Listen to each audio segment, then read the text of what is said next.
There are few burdens in the grim annals of the 41st millennium heavier than the weight of absolute failure. To have ruled an empire that spanned the galaxy, to have commanded the loyalty of billions upon billions of souls, and then to watch it all crumble beneath the weight of your own choices. This was the torment that had driven Zarek, last of the Silent Kings, into the cold embrace of intergalactic space. For 60 million years, he had wandered the void beyond the galactic rim, a self-imposed exile from the people he had damned through his own pride and desperation.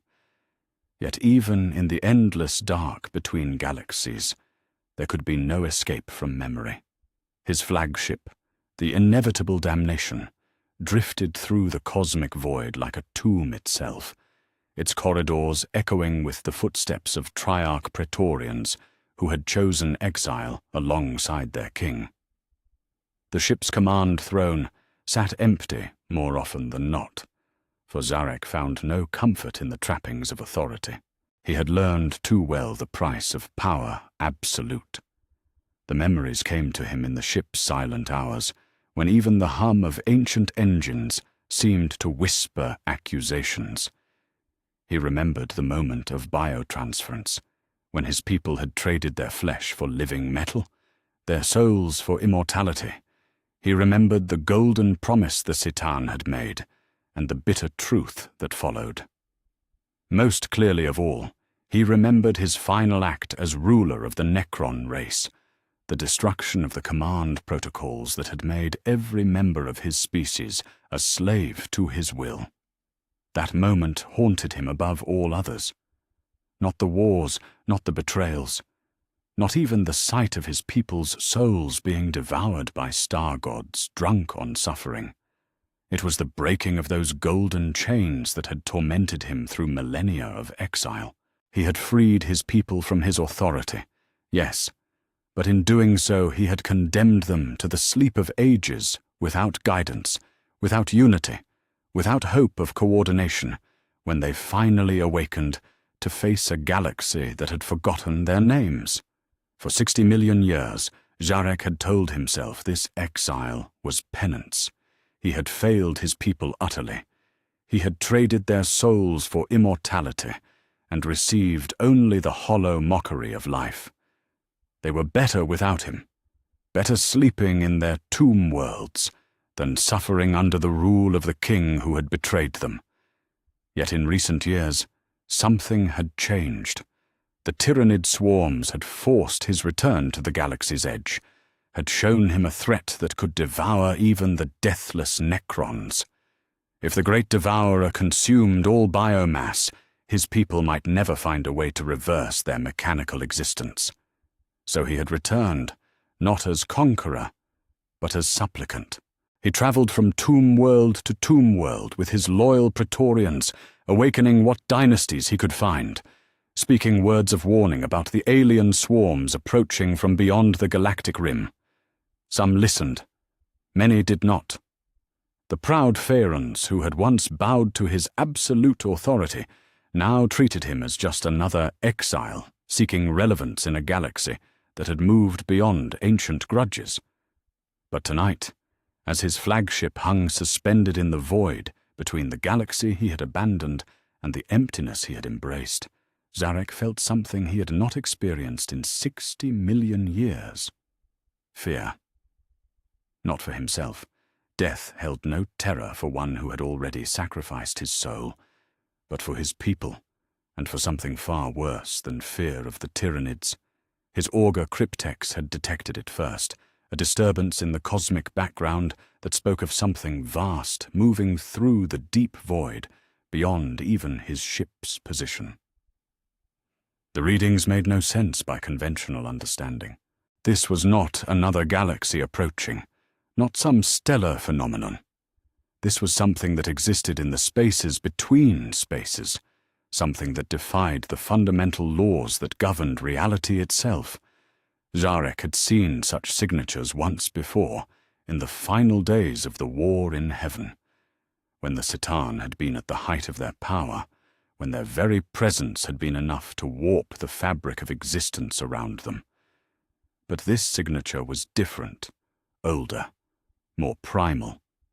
It carried the stench of the outsider, the mad god his people had cast into the void at the war's end, the Citan whose sanity had shattered under the weight of consuming its own kind.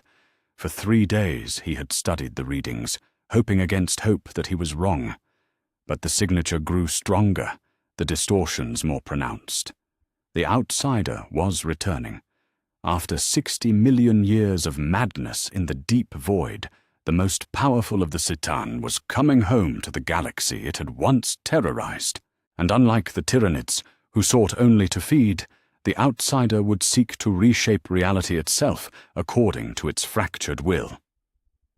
Zarek rose from his contemplation and walked to the command throne he had avoided for so long.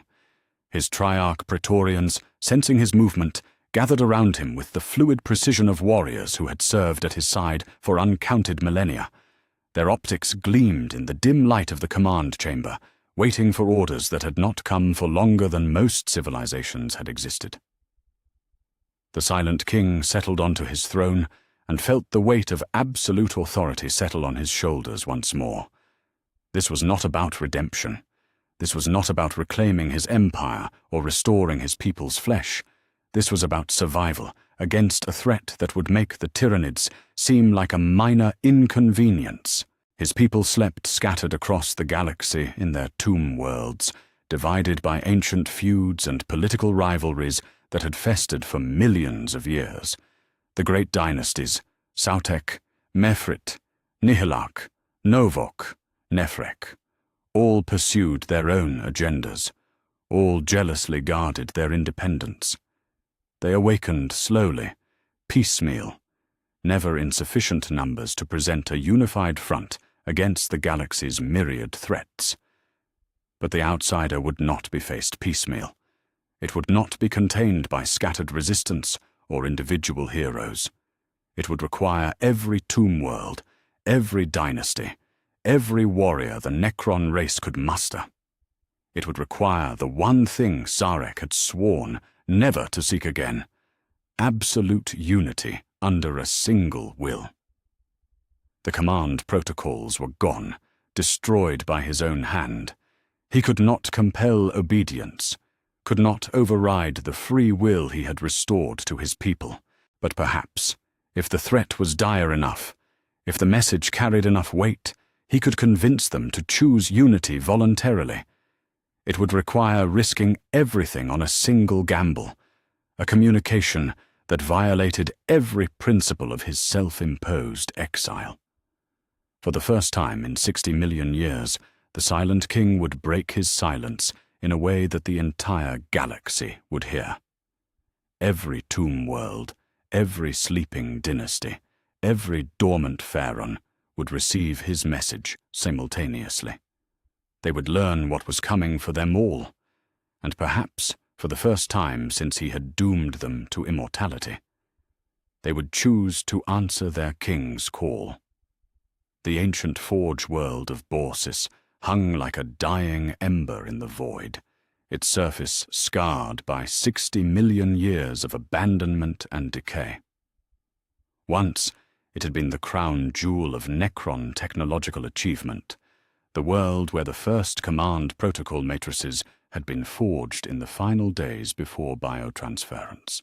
Now it was little more than a graveyard of broken dreams and shattered ambitions, its great foundries silent, its quantum laboratories dark and cold. Zarek's flagship emerged from the warp like a predator, stalking wounded prey. The inevitable damnation sensors swept across the dead world's surface, seeking what should no longer exist.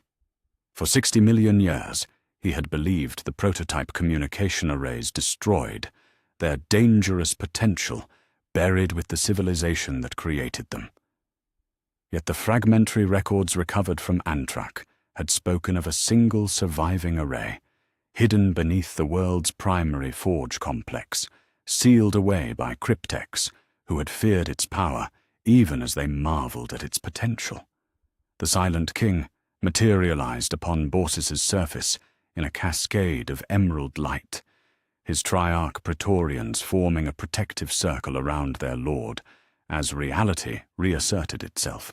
The world's atmosphere had long since bled away into space, leaving only the stark beauty of ancient ruins beneath an alien sky. Towering spires of living metal reached toward the stars like grasping fingers, their surfaces dulled by eons of exposure to cosmic radiation. Yet beneath the decay, Zarek could feel the pulse of something greater.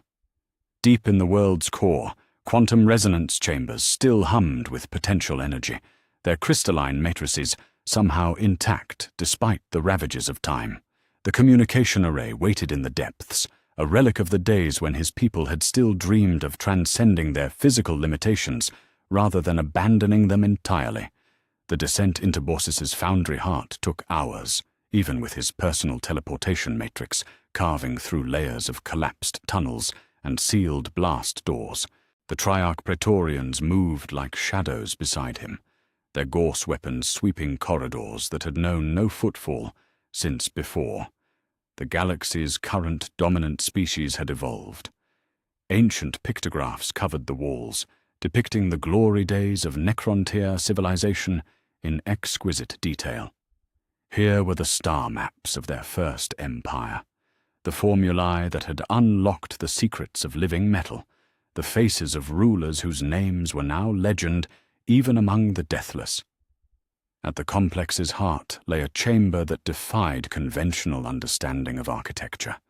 The walls curved in directions that seemed to exist partially outside normal space, their surfaces covered in equations that described quantum entanglement on a galactic scale.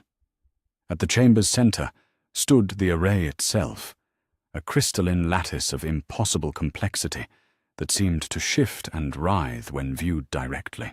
This was not merely technology. This was applied mathematics given physical form, a machine that could reach across the gulf of space and touch every quantum-entangled particle in the galaxy simultaneously. Zarek approached the array with something approaching reverence. The cryptex who had built this marvel had understood truths about the nature of reality that had been lost even before biotransference. They had created not just a communication device, but a window into the fundamental structure of existence itself. To use it would require connecting his consciousness directly to quantum forces that could unmake him entirely, dissolving his identity into the cosmic background noise that permeated all space. His Praetorians took position around the chamber's perimeter, their optics blazing with protective fury. They had followed him into exile, had stood beside him through 60 million years of wandering, had watched him bear the weight of absolute failure without breaking. Now they would witness either his greatest triumph or his final dissolution. The silent king placed his hands upon the array's primary interface nodes and felt the machine's hunger immediately. It had waited eons for this moment, had maintained itself through automated systems that had outlasted civilizations. The quantum matrices hungered for consciousness to process, for a mind powerful enough to direct their awesome potential across the galactic disk. Most minds would be consumed instantly, their thoughts scattered across billions of light-years of space like smoke in a hurricane. But Zarek was not most minds. He had ruled an empire of trillions, had commanded the loyalty of an entire species, had negotiated with star gods as an equal. His consciousness had been forged in the crucible of absolute authority and tempered by 60 million years of solitude. If any mind could survive contact with the array, it would be his. The connection began as a whisper, a gentle probing of his mental defenses. Then came the rush, a torrent of quantum information that threatened to sweep away everything he was. Zarek felt his identity dissolving, spreading across the galactic disk like oil on water.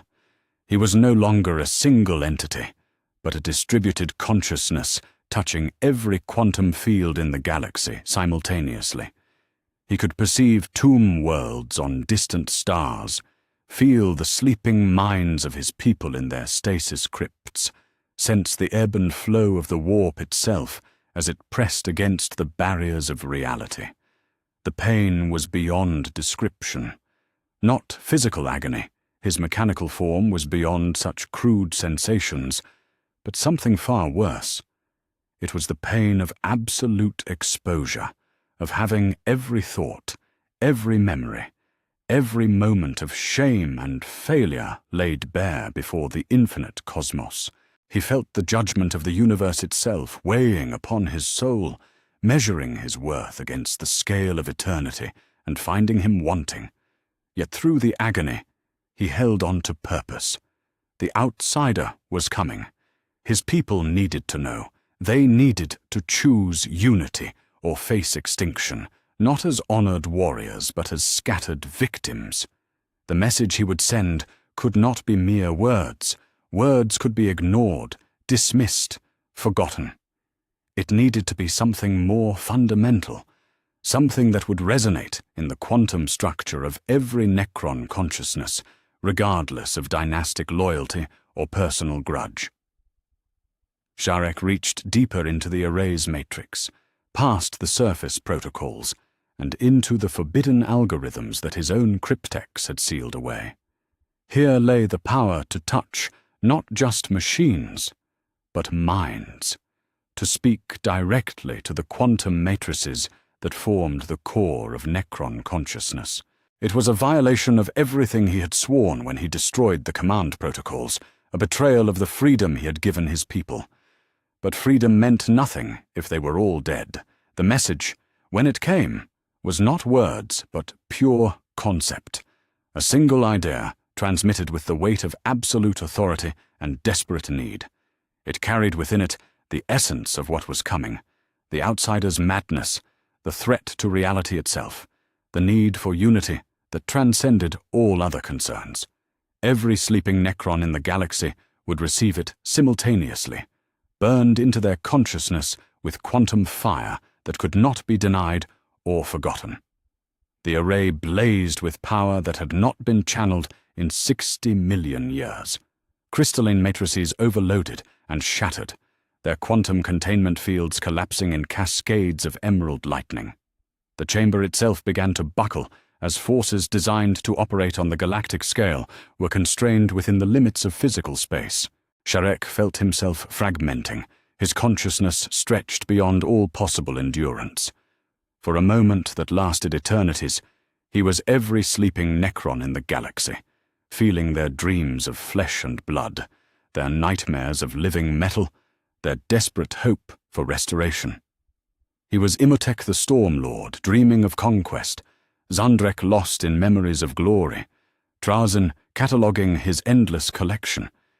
He was all of them, and none of them. A voice crying out in the quantum wilderness with a message that would shake the foundations of their deathless civilization. Then the array died, its power core finally succumbing to forces it was never meant to contain for so long. The quantum matrices collapsed in on themselves, creating a brief singularity that consumed the chamber's center before dissipating into nothingness. The communication array that had taken centuries to build was reduced to quantum debris in seconds. Sharek collapsed, his form wreathed in coruscating energy that slowly faded to darkness. His consciousness, stretched across the galaxy only moments before, contracted back into his mechanical shell with traumatic force. For a terrifying instant, his Praetorians thought he had been lost entirely, consumed by forces beyond even his considerable will. But the Silent King lived, though barely. His optics flickered weakly as his guardians gathered around him, their own form showing stress fractures from their proximity to such overwhelming quantum forces. He had survived the impossible, had sent his message across the galactic disk through means that should have destroyed him utterly. Now came the waiting. Somewhere in the darkness between stars, tomb worlds that had slept for 60 million years were beginning to stir.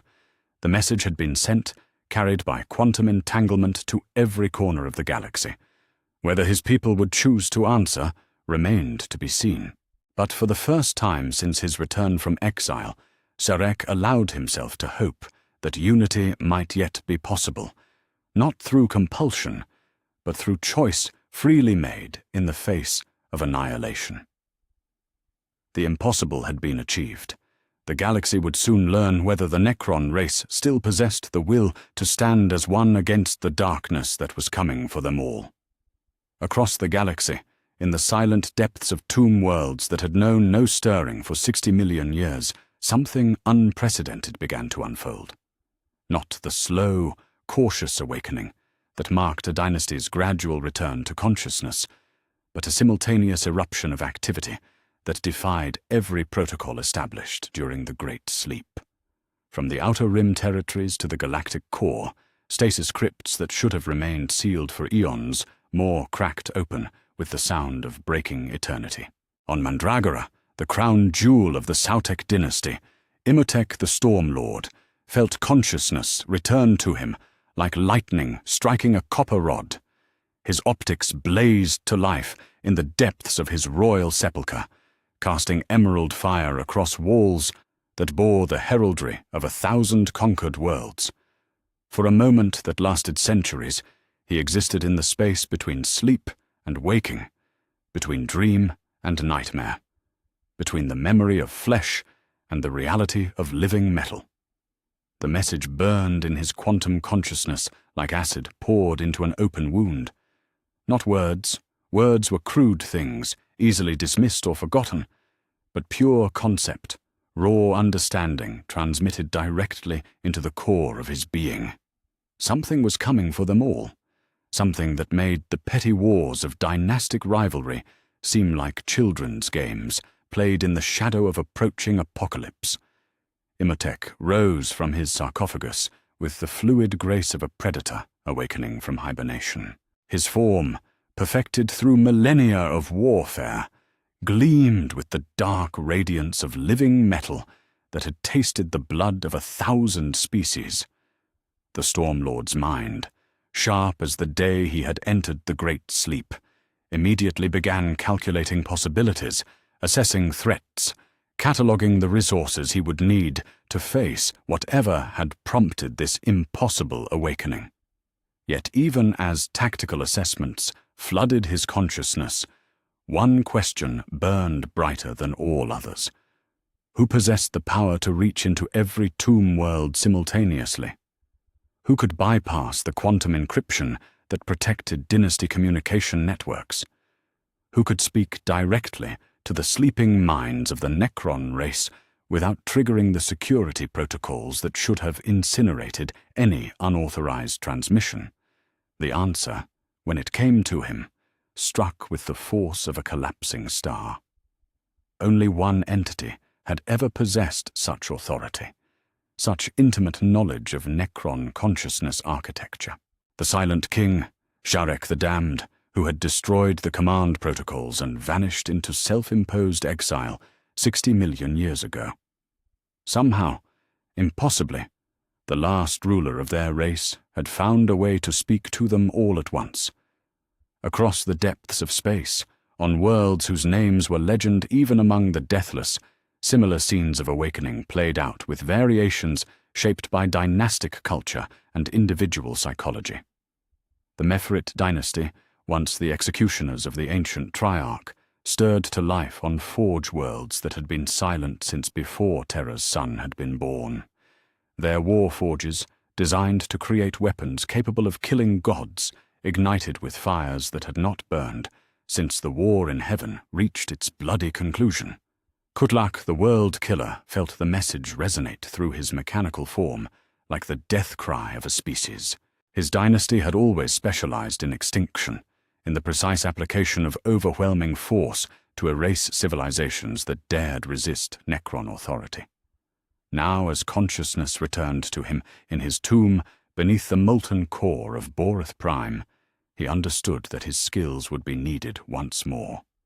Not against the young races that had inherited the galaxy in their absence, but against something far older and infinitely more dangerous. The crypts of the Mephirit dynasty's executioner worlds cracked open in perfect synchronization, releasing warriors who had perfected the art of planetary genocide into a galaxy that had forgotten their names. Their weapons, forged in the final days of the war in heaven, hungered for targets worthy of their terrible purpose. Whatever had prompted the Silent King to break his eternal silence would soon learn why the Mephirit had been feared even by their fellow Necrons. Yet it was perhaps on the distant worlds of the Nihilak dynasty that the awakening proved most dramatic. Their tomb complexes, buried beneath ice caps that had formed during the Great Sleep, shattered like crystal goblets struck by thunder. Ancient machinery that had maintained perfect stasis for 60 million years roared to life with the fury of caged lightning, channeling energies that warped local space-time into configurations that hurt to perceive directly. The Nihilak had always been masters of defensive warfare, builders of fortress worlds that could withstand the assault of entire fleets. Their territory, lost to alien colonization during their slumber, would be reclaimed through methods that made conventional siege warfare seem gentle by comparison. Dimensional barriers that existed partially outside normal space began manifesting around worlds that bore the dynasty's ancient claim, reality itself reshaping to accommodate their return to power. Across the galaxy, in tomb complexes, hidden beneath desert sands and ocean floors, sealed within dead moons and hollow asteroids, the impossible awakening continued. Dynasty after dynasty stirred to consciousness, their stasis crypts opening to reveal warriors who had last walked when the galaxy was young. Ancient feuds, dynastic rivalries that had simmered for millions of years, began to reassert themselves even as the Pharaons struggled to understand what force had broken their sleep. The confusion was almost as dangerous as the awakening itself. Necron lords who had entered stasis expecting to sleep for another 10 million years found themselves conscious with no clear understanding of what had changed. Some, their engrams damaged by temporal displacement, emerged believing they were still fighting the war in heaven. Others, overwhelmed by the sudden return of sensation after eons of dreamless void, lashed out at their own tomb complexes, mistaking familiar architecture for enemy fortifications. Yet through the chaos, a single thread of understanding began to weave its way through the collective consciousness of the awakening dynasties. The message they had all received burned into their quantum matrices with authority that could not be counterfeited, bore the unmistakable signature of absolute rulership. Not the crude dominion of a conqueror or the borrowed power of a usurper, but the clean, precise authority of one who had been born to command the loyalty of an entire species. The realization spread through awakening tomb worlds like wildfire consuming dead wood. Sarek lived. The Silent King had returned from whatever exile or oblivion had claimed him. More than that, he had found a way to reach them all simultaneously, to speak directly to their sleeping minds across distances that should have made communication impossible. The implications staggered even minds that had witnessed the birth and death of star systems. Some dynasties, proud beyond reason and bitter from 60 million years of abandonment, prepared for war even as they awakened. The Sautek under Imhotep's leadership had grown accustomed to independence, had carved out their own sphere of influence through conquest and cunning. They would not bow easily to a king who had abandoned them to the Great Sleep without guidance or hope of awakening. Others, remembering the glory of unified purpose under the ancient Triarch, felt something approaching relief. The petty squabbles of dynastic politics, the endless cycle of raid and counter-raid that had characterized their scattered awakenings, seemed suddenly trivial in the face of whatever threat had prompted their king's return. Unity offered strength, and strength would be needed for whatever was coming. But across all the awakening dynasties, regardless of their political stance or personal loyalty, one truth resonated with crystal clarity. The galaxy had changed during their sleep in ways they could barely comprehend, filled with alien civilizations that had risen from primordial soup to galactic dominance, while the rightful rulers of reality slumbered in their tomb worlds. Whatever had prompted Sarek to break his silence after 60 million years. It was significant enough to overshadow even the reclamation of their ancestral territories. The Silent King had spoken, and for the first time since the Great Sleep began, the Necron dynasties stirred as one. Whether they would stand united or fall divided remained to be seen, but the age of scattered awakening was over. The galaxy would soon remember why the deathless legions had once been feared above all other powers in the cosmos. In the depths of space, ancient tomb ships began powering their drives for the first time in millions of years. Warrior hierarchies that had been frozen at the moment of victory or defeat began reassembling their chains of command. Cryptechs, whose knowledge spanned the rise and fall of entire galactic civilizations, began calculating the resources needed for whatever campaign their king was planning. The first response had been sent, not in words or signals, but in the simple act of awakening itself. Across the galaxy, 60 million years of sleep was ending, not gradually, not piecemeal, but all at once. The Silent King had called, and his people were beginning to answer. The message did not end with the great dynasties. Like ripples spreading from a stone cast into still water, the Silent King's call propagated through quantum-entangled networks that had been dormant since before the rise of humanity.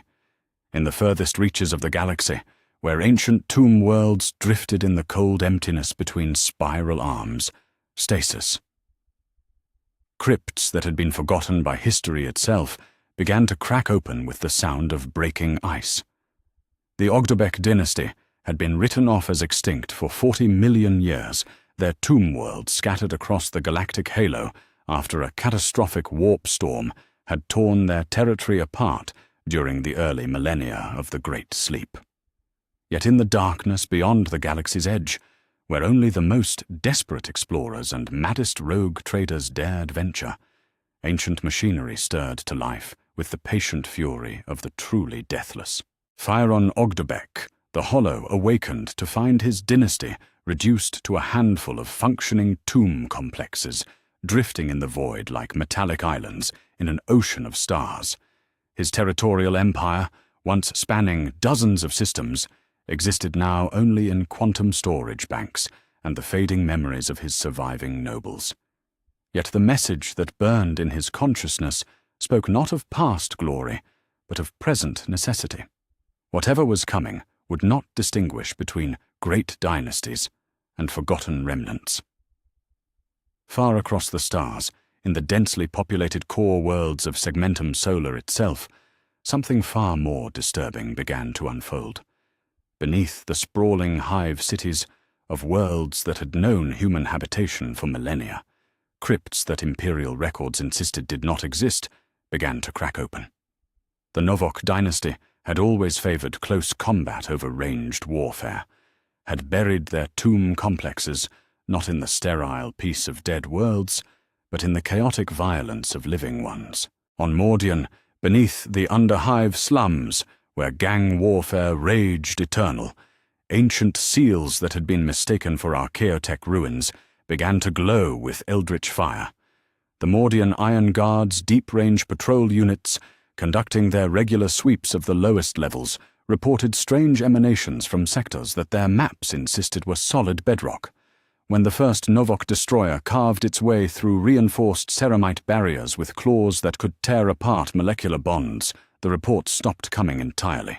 The pattern repeated itself across dozens of core worlds, each emergence more terrifying than the last. These were not the slow, methodical awakenings that characterized most dynasty returns. The Novok had slept beneath centers of violence and conflict, their stasis dreams filled with the psychic echoes of endless warfare above. They emerged not as conquerors seeking to reclaim lost territories, but as apex predators awakening in the middle of their hunting grounds. Yet it was perhaps the Nephrech dynasty's response that proved most unsettling to those few imperial observers capable of comprehending what they witnessed. The lords of dimensional science did not merely awaken. They manifested simultaneously across multiple sectors, their mastery of phase technology allowing them to exist in several locations at once without violating the basic laws of physics. Nemesor Zandrek, his mind still trapped in the glorious delusions of flesh and blood warfare, materialized aboard Imperial vessels that should have been weeks of warp travel apart. To the terrified naval officers who witnessed his appearances, it seemed as though reality itself was malfunctioning, allowing the same impossible figure to conduct negotiations on Armageddon, while simultaneously leading an assault on Cadia's outer defenses. The Nephrek Phyrons moved through space-time like sharks through water, their dimensional mastery making conventional military response impossible. They were everywhere and nowhere, solid when they chose to fight, ethereal when conventional weapons sought to destroy them.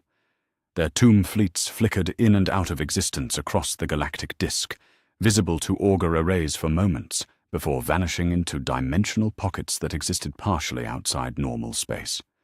But perhaps most disturbing of all were the tomb worlds that should not have been able to respond at all. Across the galaxy, in systems where Imperial surveys had detected only dead rocks and asteroid debris, massive energy signatures began blazing to life. These were the damaged dynasties, the tomb complexes that had suffered catastrophic failures during the Great Sleep, the worlds where cascade malfunctions had supposedly destroyed entire populations of sleeping Necrons. The reality proved far more unsettling. Damaged did not mean destroyed, and 60 million years had provided ample time for even the most catastrophic failures to be addressed by autonomous repair systems. What emerged from these wounded tomb worlds were dynasties changed by their ordeal, their hierarchies scrambled, their technologies corrupted by exposure to forces that existed beyond conventional understanding. On worlds where the stasis crypts had been breached by tectonic shifts, Necron lords awakened to find their forms partially fused with living metal that had flowed like mercury through geological ages. Their minds, exposed to the slow dreams of planetary consciousness, had become something between individual awareness and geological process. They moved with the patience of continental drift and struck with the fury of volcanic eruption. Other tomb worlds had suffered different fates.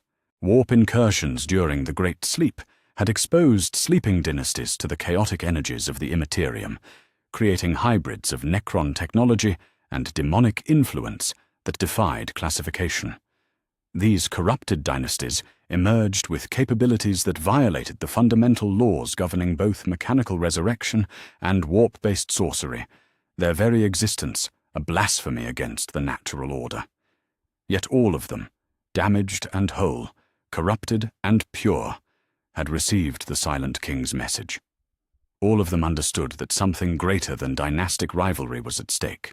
The galaxy itself was in danger, and every Necron consciousness, no matter how fragmented or transformed, retained enough of their original purpose to recognize the threat. The Imperial response, when it came, was predictably fragmented and insufficient. Astropathic networks across the Segmentum Solar began reporting simultaneous disturbances on dozens of worlds. Vox transmissions spoke of impossible energy readings, of archaeological sites becoming active, of ancient ruins that had suddenly begun broadcasting signals in languages that hurt to hear. On Terra itself, within the sacred halls of the Adeptus Mechanicus, tech adepts monitoring deep space augur arrays reported phenomena that challenged their understanding of physics itself. Energy signatures that should have taken decades to propagate across the galaxy had appeared simultaneously across multiple sectors. Whatever technology was responsible for this coordination operated on principles that made Imperial science seem primitive by comparison. The response from the Imperium's military commanders was swift and decisive, if ultimately ineffective. Fleets that had been patrolling the outer systems received orders to investigate the anomalous readings, to classify the threat level, and respond accordingly. What they found defied every tactical manual in the Imperial arsenal. The Necron dynasties were not merely awakening, they were coordinating. For the first time in recorded Imperial history, tomb worlds across multiple sectors were sharing information, pooling resources, operating with a unity of purpose that transformed scattered threats into a coherent galactic power. The implications staggered even the most experienced Imperial strategists. Lord Admiral Quarren of Battlefleet Gothic, veteran of 3 Black Crusades and countless Xenos incursions, found himself staring at tactical displays that showed Necron fleet movements coordinated across light years of space with precision that suggested real-time communication. His augur slaves reported quantum entanglement signatures that operated on scales previously thought impossible, allowing instantaneous coordination between forces separated by the width of the galaxy. The message, whatever it had contained, had not simply awakened the tomb worlds.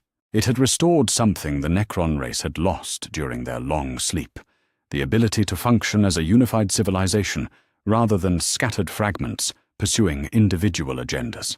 The galaxy faced not the gradual awakening of ancient enemies, but the coordinated resurrection of the species that had once ruled the stars when Terra was still cooling from its formation. As reports flooded in from across the Imperium, a pattern began to emerge that chilled even the most hardened Imperial commanders. The Necrons were not seeking to reclaim their lost territories piecemeal, as had been their pattern for millennia. They were preparing for something larger, something that required the combined strength of every dynasty, regardless of ancient feuds or territorial disputes. In the depths of space, where no Imperial vessel dared venture, ancient tomb ships began moving toward rally points that had been established millions of years before humanity learned to make fire. The scattered children of the Silent King were returning home, not as individuals, but as a people. The galaxy was about to remember why the Necron dynasties had once been feared above all other powers in the cosmos, and why their unity had required the combined might of the Old Ones and their servants to finally break. The cascade was accelerating, and with each passing hour, more tomb worlds added their voices to the growing chorus of the awakened. Soon the Silent King would have his answer. Soon the galaxy would learn whether the Necron race still possessed the strength to stand as one against whatever darkness was approaching from beyond the stars. Unity, it seemed, was a more complex beast than even the Silent King had anticipated. While the great dynasties stirred with coordinated purpose and minor houses responded with desperate eagerness, the true test of Zarek's impossible gambit lay not in awakening his people, but in managing what they had become after 60 million years of fractured sleep. The galaxy-spanning message that had seemed like salvation was revealing itself to be merely the first step in a far more treacherous journey. On the tomb world of Gaiden, deep in the Segmentum Obscurus, the remnants of the once mighty Secumtar dynasty faced a crisis that exemplified the challenges plaguing lesser houses across the galaxy. Pharaon Secumtar the Undying had entered the Great Sleep as ruler of 17 worlds and master of a war fleet that had broken the backs of Old One client species. He awakened to find himself lord of half a tomb complex and commander of fewer than 3,000 functional warriors. The cascade failures that had ravaged Gaiden during the Great Sleep had not been kind to dynastic hierarchy. Overlords who should have awakened to command their legions found their crypts shattered, their consciousness matrices scattered across backup storage systems that had struggled to maintain even basic functionality.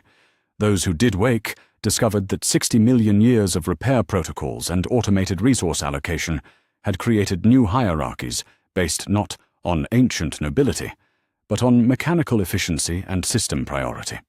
Overlord Kemset, who had once commanded the dynasty's fleet assets, awakened to find his position usurped by a cryptek whose stasis tomb had remained fully functional throughout the long sleep. The cryptek, operating under protocols established eons ago, had assumed command authority over all remaining fleet assets, and shown no inclination to relinquish control to a superior whose own resurrection had required extensive mechanical reconstruction. The confrontation, when it came, threatened to tear apart what little remained of the Secumtar dynasty before it could contribute anything meaningful to whatever crisis had prompted their awakening. Ancient codes of honor clashed with pragmatic necessity, dynastic pride warred with the harsh mathematics of survival, and the Silent King's call for unity seemed increasingly like a cruel joke played on the remnants of a broken civilization. Yet even intact dynasties found themselves struggling with questions that had no easy answers. On the forge world of Mandragora, Imhotep the Stormlord convened his nobles in the first formal court, gathering the Sautek dynasty had seen since the Great Sleep began. The assembled pharaons and overlords who materialized in the throne chamber's quantum matrices represented centuries of careful awakening and political maneuvering. Each had their own opinion about the Silent King's message, and few of those opinions aligned with unquestioning obedience. 60 million years, declared Overlord Drazak, his form still bearing the scars of a damaged resurrection that had left half his face a twisted ruin of corroded living metal. 60 million years of silence, and now Sarek expects us to answer his call like faithful hounds? The Sautek bow to no one, not even the ghosts of failed kings. The sentiment resonated through the gathered nobles like ripples through still water. They had awakened piecemeal over the millennia, had fought their own battles against alien interlopers and imperial expansion fleets, had carved out spheres of influence through conquest and cunning. The idea of subordinating their hard-won independence to a ruler who had abandoned them to the Great Sleep without guidance or hope struck many as not just foolish, but actively insulting. Yet Imhotep himself remained silent, his tactical mind weighing possibilities that his nobles could not see. The message that burned in his consciousness carried undertones that spoke of threats beyond conventional warfare, of dangers that made dynastic rivalry seem like children's squabbles. Whatever had prompted Sarek to attempt the impossible, it was significant enough to risk his own existence in the process. Far from the political machinations of established dynasties, in the cold darkness beyond the galaxy's edge, something far more disturbing was stirring. The Maynarch dynasty had made their home in the Halo stars for reasons that other Necrons preferred not to contemplate too deeply. Their exile had been self-imposed, driven by obsessions and madnesses that predated even biotransference. 60 million years of isolation in the cosmic void had not improved their stability. When the Silent King's message reached the Menarch tomb ships drifting in the spaces between galaxies, it was received not with confusion or political calculation, but with the terrible clarity of minds that had long since abandoned conventional sanity. They understood immediately what was coming, recognized the nature of the threat in ways that saner dynasties could not. Their response was as swift as it was disturbing. The Maynarch fleets began moving toward the galactic disk with purpose that transcended madness, their vessels modified by technologies that violated the fundamental assumptions underlying Necron science. 60 million years of experimentation in the deep void had produced innovations that other cryptechs would have declared impossible, blasphemous applications of living metal and quantum mechanics that existed at the bleeding edge of physical law. Anraka the Traveler, monitoring astronavigation networks from his wandering tomb ship, detected the Maynarch fleet movements and felt something approaching genuine fear. He had encountered the Halo Stars dynasty during his wanderings, had witnessed firsthand the mutations and modifications they had inflicted upon themselves in their cosmic isolation. If the Maynarch were moving with such purpose, if they believed the threat significant enough to abandon their self-imposed exile, then whatever was coming would make the tyrannid swarm seem like a minor inconvenience. Yet perhaps the most troubling responses to the Silent King's call came not from the mad or the damaged, but from dynasties that had emerged from the Great Sleep with their faculties intact and their pride unbowed. Across the galaxy, in tomb complexes that had maintained perfect stasis throughout 60 million years of slumber, pharaons and overlords awakened to find themselves facing a choice that cut to the very heart of what they had become. The Thoct dynasty, masters of energy manipulation and stellar engineering, had awakened on their core worlds to find their territory largely intact and their technological capabilities undiminished. Their cryptechs, led by the brilliant but paranoid Illuminor Seras, immediately began analyzing the quantum signature of the Silent King's message with an intensity that bordered on obsession. What they found disturbed them more than any external threat could have. The message carried coding patterns that suggested intimate knowledge of post-biotransference Necron consciousness architecture, understanding that should have been impossible for anyone who had not participated in the original design process. Yet the Silent King had destroyed the command protocols before the Great Sleep, had specifically eliminated his ability to compel obedience from his subjects. The implications were staggering. Either Sarek had found a way to reconstruct capabilities he had deliberately destroyed, or the message was not what it seemed. Some of the Thoct cryptex began to whisper of deception, of Citan influence, or alien manipulation, designed to lure the scattered dynasties into a trap of unimaginable proportions. These suspicions found fertile ground among dynasties that had suffered during the ancient wars, houses that remembered the cost of trusting in absolute authority. The Kyra dynasty, reduced to a handful of worlds by Old One retribution during the War in Heaven, had spent 60 million years nursing grudges against the rulers who had led them into biotransference.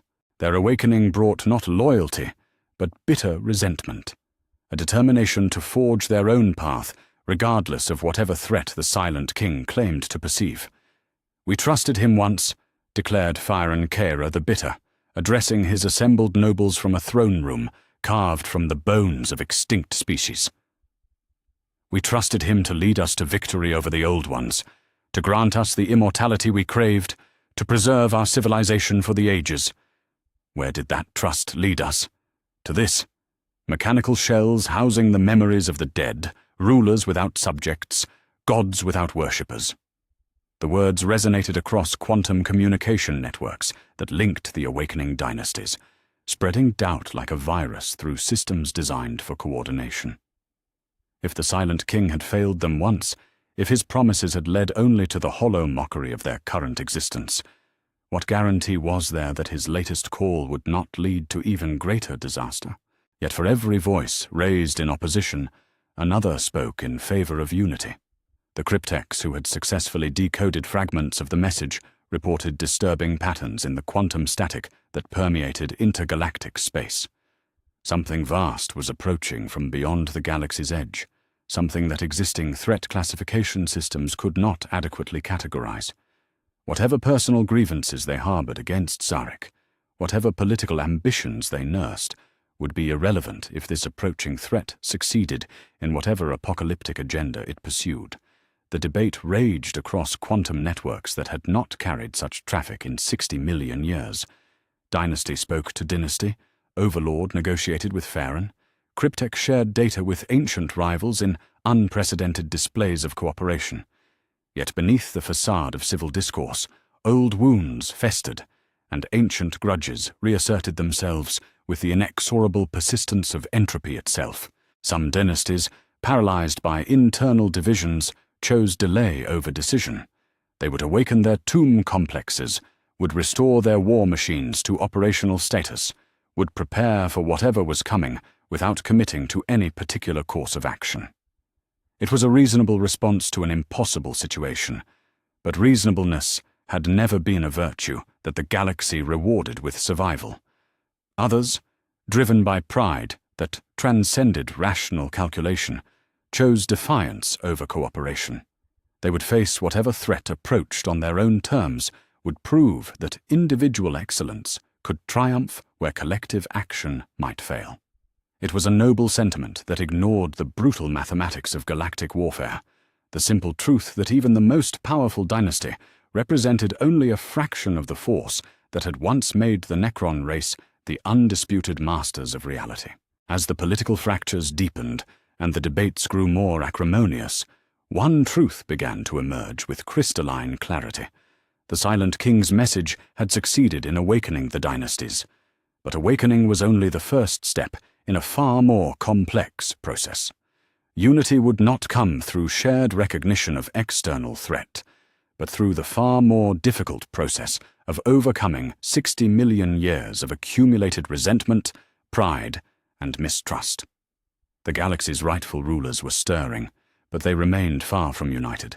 Whether they would overcome their divisions in time to face whatever approached from the darkness beyond remained to be seen. The Silent King had called, and his people were answering, but their response was as fractured and complex as the civilization they sought to restore. The dead world of Thanatos hung in the void like a monument to forgotten ambitions, its surface scarred by weapons that had been fired before the galaxy's current dominant species had learned to walk upright. It was a fitting choice for what would either be the restoration of Necron unity or its final dissolution. Here, in the shadow of ruins that predated the rise of humanity, the Silent King would reveal the truth that had driven him to attempt the impossible. The Pharaons came, not as subjects, answering their ruler's summons, but as equals honoring an ancient compact that transcended political convenience. Imhotep the Stormlord materialized first, his form wreathed in the quantum fire of long-range teleportation. The master of the Sautek dynasty had not come alone. His most trusted nobles flanked him in a display of strength that spoke to both confidence and caution. They would hear what Sarek had to say, but they would not do so defenseless. Others followed in the hours that came after. Anrakiah the Traveler emerged from dimensional rifts that crackled with the energy of violated physics, his wanderer's instincts having guided him through the treacherous currents of space-time to arrive at this critical moment. The Nephric Phasarons flickered into existence like half-remembered dreams, their mastery of dimensional science allowing them to attend the gathering while maintaining defensive positions across multiple sectors simultaneously. Even the damaged dynasties sent representatives, lords whose forms bore the scars of imperfect resurrection and whose hierarchies had been scrambled by 60 million years of cascade failures. They came seeking answers, hoping that whatever revelation awaited would justify the terrible risk they had taken in responding to Zarek's call. The galaxy had taught them that trust was a luxury that the deathless could rarely afford. Yet something in the Silent King's message had compelled them to gamble everything on the possibility of unity. The most disturbing presence, however, belonged to the emissaries of the Maynarch dynasty. They arrived in vessels that seemed to exist partially outside normal space-time, their hulls bearing modifications that hurt to perceive directly. The representatives themselves were worse. Necron lords whose forms had been altered by 60 million years of experimentation in the cosmic void, living metal twisted into configurations that served purposes no sane mind could comprehend. Zarek himself manifested last, appearing in the center of the ancient amphitheater, without fanfare or display of power. He stood before the assembled Pharaons not as the absolute ruler he had once been, but as something far more dangerous, a peer seeking their voluntary cooperation in the face of annihilation. The command protocols that had once guaranteed their obedience were gone, destroyed by his own hand in a moment of bitter wisdom that now seemed like the height of folly. "You have answered," he said, his voice carrying across the dead world's surface with the weight of absolute authority, tempered by desperate need. "Not all, but enough. What I am about to reveal will test every assumption you have made about the nature of existence itself. Some of you will choose to stand with me. Others will flee into the dark between stars, hoping that distance and isolation will protect them from what is coming. Both responses are understandable. Neither will be sufficient." The Silent King raised his hand, and the air above the amphitheater shimmered with quantum projections that made reality itself seem unstable. Images formed in the void, star charts showing the movement of something vast through the spaces between galaxies, energy readings that defied conventional physics, mathematical proofs that described forces operating on scales that reduced solar systems to insignificance. During the war in heaven, when our struggle against the Old Ones reached its climactic phase, we made a choice that haunts us still. The Citan had served their purpose. Their starfire had burned away our enemies. Their reality-shaping abilities had given us weapons that could kill gods. But power such as theirs could not be allowed to exist unchecked. We turned against our benefactors, shattered them into fragments that could be contained and controlled. The assembled Pharaons stirred restlessly, ancient memories surfacing of the war's final phase when Necron turned against Satan in conflicts that had torn holes in reality itself. They remembered the terrible beauty of star gods dying, their essence scattered across the quantum substrate of existence like fragments of broken light. It had been necessary, they told themselves. The alternative would have been eternal servitude to entities whose hungers transcended mortal comprehension. But one escaped our betrayal, Zarek continued, his words falling like hammer blows against the assembled consciousness of his people. The outsider, driven mad by consuming its own kind, cast itself into the void beyond our reach before we could complete its destruction. We told ourselves it would never return, that the spaces between galaxies would serve as its eternal prison. We were wrong. The quantum projections shifted, showing readings that made several cryptechs step backward in horror, energy signatures that matched Satan emanations, but operated on scales that dwarfed even the star god's ancient power. The outsider had not merely survived its exile, it had grown, feeding on the fundamental forces that operated in the spaces between realities, drawing strength from sources that existed beyond conventional understanding. For 60 million years it has wandered the cosmic dark, the Silent King said, his voice carrying undertones of fear that chilled even minds that had forgotten what terror meant. 60 million years to nurse its hatred, to grow in power, to prepare for the moment when it would return to remake reality according to its fractured will. That moment has come. The outsider approaches the galactic rim, and when it arrives, it will not seek mere conquest. It will seek to unravel the fundamental laws that govern existence itself. The implication struck the assembled Pharaons like a physical blow. A Satan driven mad by consuming its own kind, grown to power beyond anything they had faced during the war in heaven, approaching with the ability to reshape reality itself. Even their combined strength, even the unity they had once achieved under the ancient Triarch, might prove insufficient against such a threat. "You destroyed the command protocols," said Imhotep, his voice carrying the weight of accusation and understanding in equal measure. "You gave us our freedom, but in doing so, you also gave us the choice to refuse this fight. Why should we believe that you, who failed to contain the outsider once, can succeed where unity failed before?" Zarek's response came not with anger, but with something approaching humility, an emotion that few had expected to see from the being who had once commanded the absolute loyalty of trillions. "I cannot command you to stand with me. The power to compel obedience was mine once, and I used it to lead our people into biotransference, into the hollow immortality that we now endure. I will not make that mistake again. What I offer now is not orders, but choice, the freedom to decide whether existence itself is worth preserving." The confession hung in the air like a verdict passed by history itself. Here was the Silent King, architect of their current state, admitting not just his past failures, but his current limitations. He could not force them to fight, could not guarantee victory, could offer nothing but the terrible mathematics of survival against annihilation.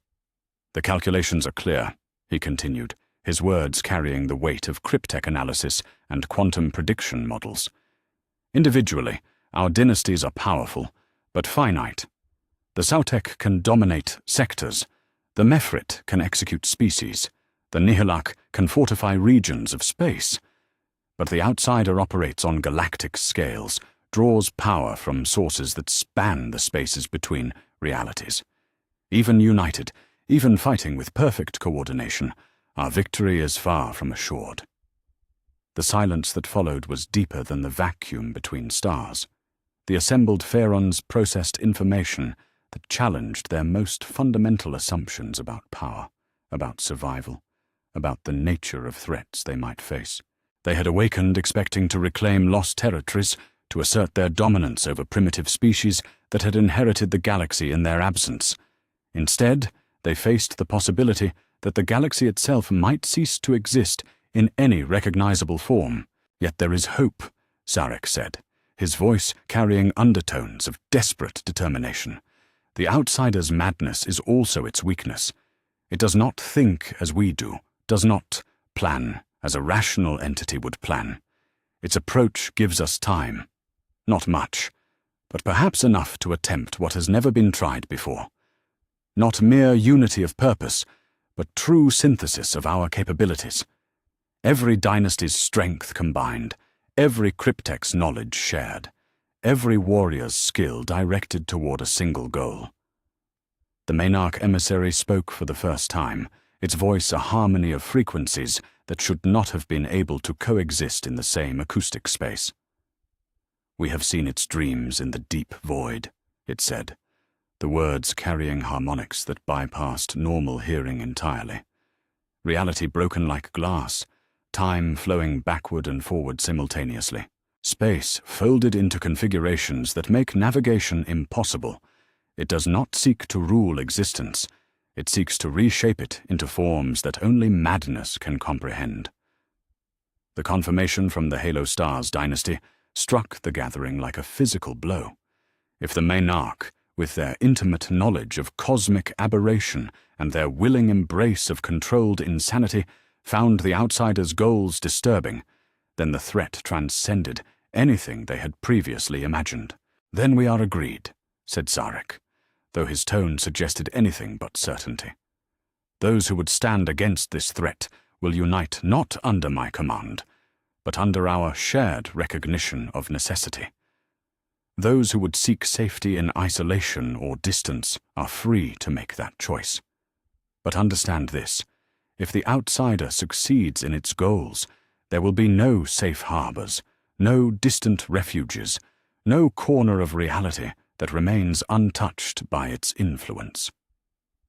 The gathering began to disperse, each dynasty's representatives returning to their tomb worlds and fleet assets to make decisions that would shape the fate of existence itself.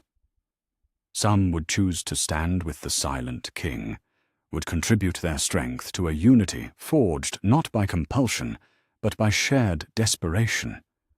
Others would seek alternatives, would pursue individual solutions to a threat that transcended individual capability.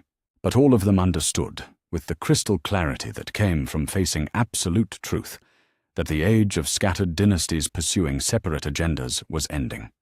The outsider's approach had changed the fundamental mathematics of survival, had created a situation where unity offered only the possibility of victory, while division guaranteed extinction. The Silent King stood alone in the ancient amphitheater, as the last of his potential allies vanished into the quantum foam of long-range teleportation. He had revealed the truth that had driven him to attempt the impossible, had offered his people the choice between uncertain cooperation and certain doom. Now came the waiting, the terrible period of uncertainty, when he would learn whether the Necron race retained the wisdom to choose survival over pride, unity over independence, hope over the safety of familiar despair. The response came not in words, but in actions that shook the foundations of the galaxy itself. Within days of the gathering on Thanatos, tomb worlds that had maintained rigid independence for millennia began displaying coordination patterns that defied 60 million years of precedent. Ancient communication networks, dormant since the destruction of the command protocols, blazed to life with traffic that spoke of unity forged not through compulsion, but through shared understanding of necessity. The first formal step toward restoration came from an unexpected source. Imhotep the Storm Lord, master of the proud Sautek dynasty, transmitted a message across quantum-entangled networks that reached every awakened tomb world simultaneously. His words carried the weight of absolute conviction, tempered by the harsh mathematics of survival. The ancient compact is restored. Let the Triarch rise again, not as masters of slaves, but as coordinators of equals. The implications struck the awakening dynasties like a seismic shock. The Triarch, the ruling council of three that had governed Necron civilization during its golden age, had been dissolved during biotransference, its authority subsumed into the Silent King's absolute rule. To restore it now, with expanded membership and distributed authority, represented a revolutionary restructuring of power that acknowledged both the necessity of unity and the impossibility of returning to the absolute hierarchies of the past. Jarek's response, when it came, carried undertones of surprise and something approaching gratitude. The Silent King had expected to struggle against dynastic pride and political inertia for decades before achieving even basic cooperation. Instead, he found himself offered a position within a governmental structure that balanced his strategic expertise against the collective wisdom of proven leaders who had earned their authority through conquest rather than inheritance. The new Triarch took shape with speed that would have been impossible under normal circumstances. Imhotep claimed the position of Supreme Strategic Coordinator, his tactical genius and political acumen making him the natural choice for managing the complex logistics of galactic-scale military coordination. Anrakaya the Traveler accepted the role of Fleet Marshal, his wanderings having given him knowledge of hidden tomb ship caches and forgotten naval assets that other dynasties had assumed lost forever. The third position, that of Cryptek Prime and Keeper of Forbidden Knowledge, went to Illuminor Xeras of the Thoct dynasty. Despite his paranoid nature and questionable loyalties, Xeras possessed understanding of Necron science that transcended conventional expertise. His acceptance of the position came with conditions that spoke to both his genius and his madness: complete access to every dynasty's technological archives, unlimited resources for research into weapons capable of harming Citan entities, and immunity from political interference in his experimental methodologies. Yet the Silent King retained ultimate authority in matters of grand strategy, his position as war hierarch acknowledging both his historical role and his unique understanding of the threat they faced. It was a compromise that satisfied no one completely, but offered everyone something they could accept: a governmental structure that balanced experience against expertise, tradition against innovation, individual excellence against collective necessity. The military mobilization that followed dwarfed anything the galaxy had witnessed since the War in Heaven reached its climactic phase. Tomb worlds that had maintained minimal defensive forces during their awakening suddenly blazed with industrial activity as ancient forges roared to life after 60 million years of silence. War factories that had built the weapons used to break the old ones began producing armaments designed to face a threat even more ancient and terrible. Across the galaxy, hidden vaults that had remained sealed since the Great Sleep began cracked open to reveal tomb ships of classes that younger species had no names for. These were not the relatively modest vessels that had been catalogued by Imperial astrocartographers during scattered dynasty campaigns, but true leviathans of the void, mobile tomb complexes that could sterilize entire systems, dimensional fortresses that existed partially outside normal space-time, stellar engineering platforms capable of weaponizing suns themselves. The Sautek dynasty contributed fleet assets that had been hidden within the quantum foam surrounding Mandragora's system core, their hulls bearing weapon systems that could crack continents with single volleys.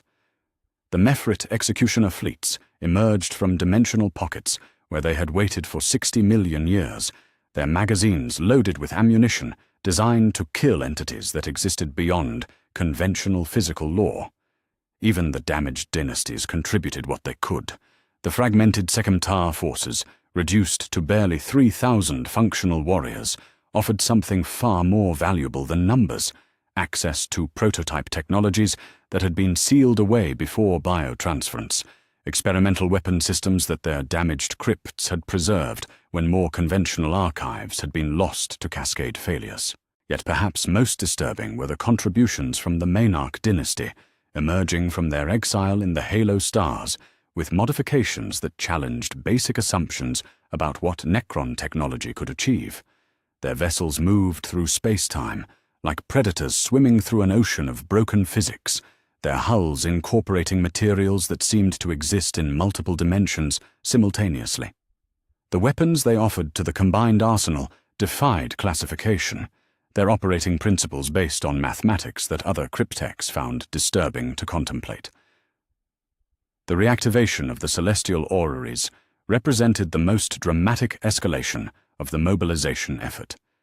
These ancient devices, each one capable of extinguishing entire star systems through precise gravitational manipulation, had remained dormant since the war in heaven ended. Their awakening required coordination between dynasties that had been enemies for millions of years, shared access to control codes that had been closely guarded dynastic secrets, and the kind of trust that could only be forged in the face of absolute necessity. The first orrery to achieve full operational status was the Thanatos Array, its crystalline matrices hidden within the dead world where the Silent King had revealed the nature of their enemy. When its control systems blazed to life for the first time in 60 million years, the activation signature was detected by astronavigation networks across multiple sectors. Imperial observers, struggling to understand readings that violated their comprehension of stellar mechanics, could only watch in horror as what they had assumed to be a dead system suddenly displayed energy output that rivaled active quasars. Other superweapons followed in the days that came after. The Dolmen Gates, ancient transportation networks that could move entire fleets across galactic distances instantaneously, were restored to operational status through cryptech cooperation that transcended traditional dynastic boundaries. World engines, mobile tomb complexes the size of planets, began powering their drives for the first time since the ancient wars. Reality-shaping devices that could alter fundamental physical constants within localized regions of space-time were brought online under security protocols that required unanimous Triarch authorization to activate. The sharing of forbidden knowledge represented perhaps the most revolutionary aspect of the mobilization effort. Cryptechs who had guarded their dynasty's secrets with paranoid intensity for millions of years suddenly found themselves participating in collaborative research programs that would have been unthinkable under normal circumstances. The Thoct dynasty's mastery of energy manipulation merged with Sautek tactical doctrine and Mefrit executioner methodologies to produce weapon systems that transcended any individual dynasty's capabilities. Xeras himself, granted unprecedented access to combined cryptech archives, began development programs that pushed Necron science to its theoretical limits. His laboratories, established in hidden facilities scattered across multiple tomb worlds, became centers of innovation that produced technologies specifically designed to combat Citan entities. Quantum disruption fields that could destabilize star god essence matrices, reality anchors that prevented dimensional manipulation within combat zones, consciousness-targeting weapons that could affect entities existing partially outside normal space-time, all emerged from research programs that combined the genius of individual cryptechs with the accumulated knowledge of an entire civilization. The coordination required for such efforts necessitated communication networks operating on scales that had not been attempted since the Command Protocol era. Quantum-entangled relay stations positioned at strategic points throughout the galaxy created a web of instantaneous communication that allowed real-time coordination between forces separated by tens of thousands of light-years. The technical achievement represented not just a restoration of ancient capabilities, but an advancement beyond anything the pre-biotransference Necronta had imagined possible. Yet beneath the impressive displays of technological coordination and military might, more fundamental changes were taking place. The dynasty system that had governed Necron civilization for millions of years was quietly transforming into something unprecedented. Ancient feudal obligations were being replaced by voluntary cooperation agreements, hereditary authority structures were giving way to merit-based hierarchies, and the rigid caste divisions that had characterized their society since biotransference were blurring under the pressure of shared necessity. Zarek observed these changes with something approaching wonder. The civilization he had ruled through absolute authority was evolving into something he had never imagined. A genuinely unified society, held together not by compulsion, but by shared purpose. The command protocols he had destroyed in a moment of bitter wisdom were being replaced by bonds of cooperation that proved far stronger than any artificial compulsion could have achieved. The Silent King took personal command of the combined Necron forces not as an absolute ruler demanding obedience, but as a strategic coordinator, accepting responsibility for decisions that would determine the fate of existence itself. His flagship, the inevitable Damnation, became the mobile capital of a civilization that existed primarily as a military force, its crew compartments filled with representatives from dozens of dynasties working toward common goals with an efficiency that bordered on the miraculous. As the mobilization entered its final phase, the true scope of what they had achieved became apparent. For the first time since biotransference, the Necron race functioned as a unified civilization rather than scattered fragments pursuing individual agendas. Their combined fleet assets represented the largest concentration of military force the galaxy had witnessed since the War in Heaven. Their technological capabilities had been advanced through cooperative research that transcended traditional limitations, and their command structure balanced individual expertise with collective wisdom in ways that maximized both efficiency and adaptability. The galaxy itself seemed to hold its breath as this unprecedented force prepared for battle against an enemy that transcended conventional understanding. In the depths of space, ancient tomb ships moved toward rally points that had been established before humanity's ancestors learned to make fire. The rightful rulers of reality were preparing to reclaim their inheritance, not from primitive inheritor species, but from a mad god whose hunger could consume existence itself. The Silent King had called, his people had answered, and now they stood united as they had not been since the golden age of their flesh and blood ancestors. Whether their unity would prove sufficient against the outsider's madness remained to be seen. But for the first time in 60 million years, they faced the future as a people rather than as scattered remnants of a broken dream. The first sign of the outsider's approach came not as energy readings or gravitational distortions, but as a fundamental breakdown in the mathematical principles that governed reality itself. At the galaxy's edge, in the sparse regions where ancient stars burned alone in the cosmic dark, space-time began exhibiting properties that challenged the basic assumptions underlying physical existence. Light moved in curves that defied geometric logic. Gravity flowed backward through temporal gradients that should not have been possible, and the quantum foam that formed the substrate of reality developed patterns that hurt to observe directly.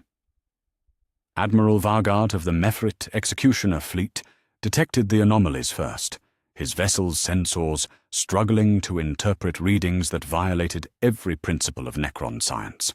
The Crimson Harvester, a tomb ship designed to sterilize entire systems, found its most sophisticated instruments producing data that suggested the universe itself was becoming mathematically inconsistent. Stars that had burned for billions of years flickered and died, not through fuel exhaustion or gravitational collapse, but through exposure to forces that operated according to laws that predated material existence. The response was swift, but ultimately inadequate. Combined Necron fleets, representing the unified strength of dozens of dynasties, moved toward the disturbance zone with coordination that would have been impossible mere weeks earlier. Their approach formations, refined through millennia of warfare against every conceivable foe, seemed pitifully conventional against an enemy that challenged the fundamental nature of existence itself. Sharek commanded the assault from the bridge of his flagship, surrounded by tactical displays that struggled to represent phenomena that existed partially outside normal space-time. The inevitable Damnation led a battle group composed of vessels from every major dynasty, Sautek war barks whose hulls bristled with reality-shaping weaponry, Nihilak fortress ships that could anchor local space-time against dimensional manipulation, Novok assault craft designed for close-range combat against entities that conventional physics could not adequately describe. Yet when the first engagement began, all their preparations proved woefully insufficient. The outsider's vanguard did not consist of ships or creatures in any recognizable sense, but of manifestations of corrupted mathematical principles given physical form.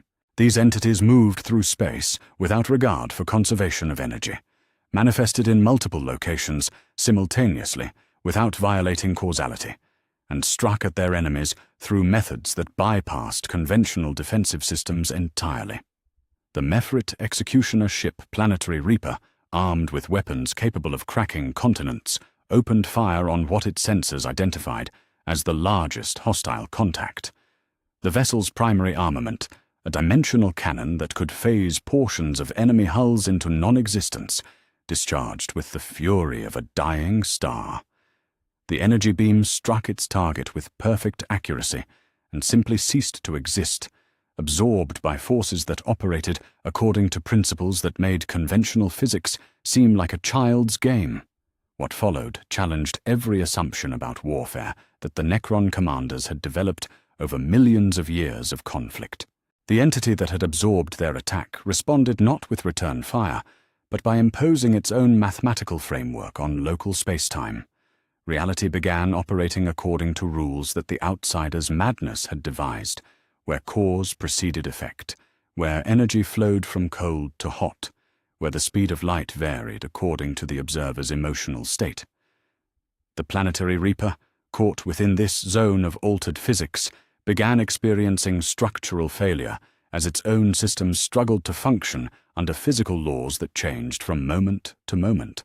Hull plating designed to withstand stellar temperatures began sublimating at room temperature. Gravity generators created fields that repelled rather than attracted, and the vessel's living metal matrix started exhibiting properties more commonly associated with organic tissue than refined technology. Admiral Vargard, recognizing that conventional tactics were worse than useless, made a decision that epitomized the desperate nature of their situation. Rather than retreat or attempt to adapt to the altered physics, he ordered his vessel's self-destruction in a manner calculated to create maximum disruption within the enemy's reality distortion field. The Planetary Reaper's death was spectacular, its controlled cascade failure releasing energies that temporarily restored normal physical laws within a significant volume of local space.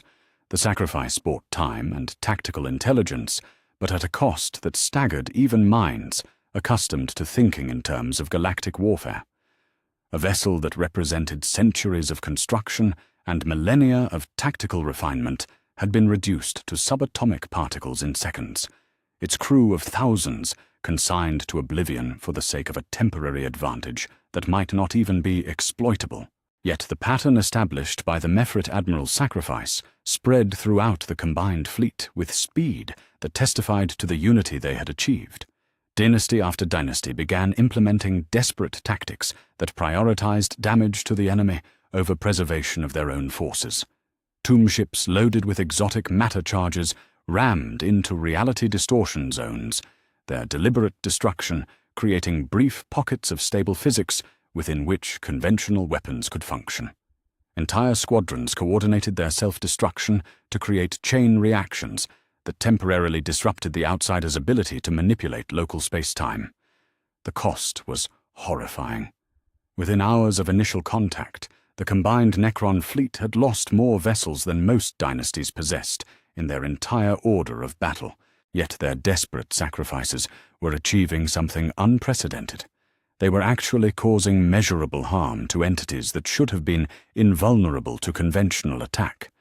The outsider's vanguard, while still advancing, was doing so at a pace that suggested genuine resistance rather than the effortless consumption that had characterized its approach to undefended systems.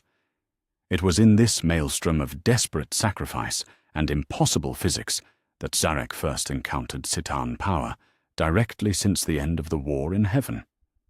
The entity that manifested before the inevitable damnation's command bridge existed simultaneously in multiple dimensions, its form shifting between states of matter that included several that had no names in any language.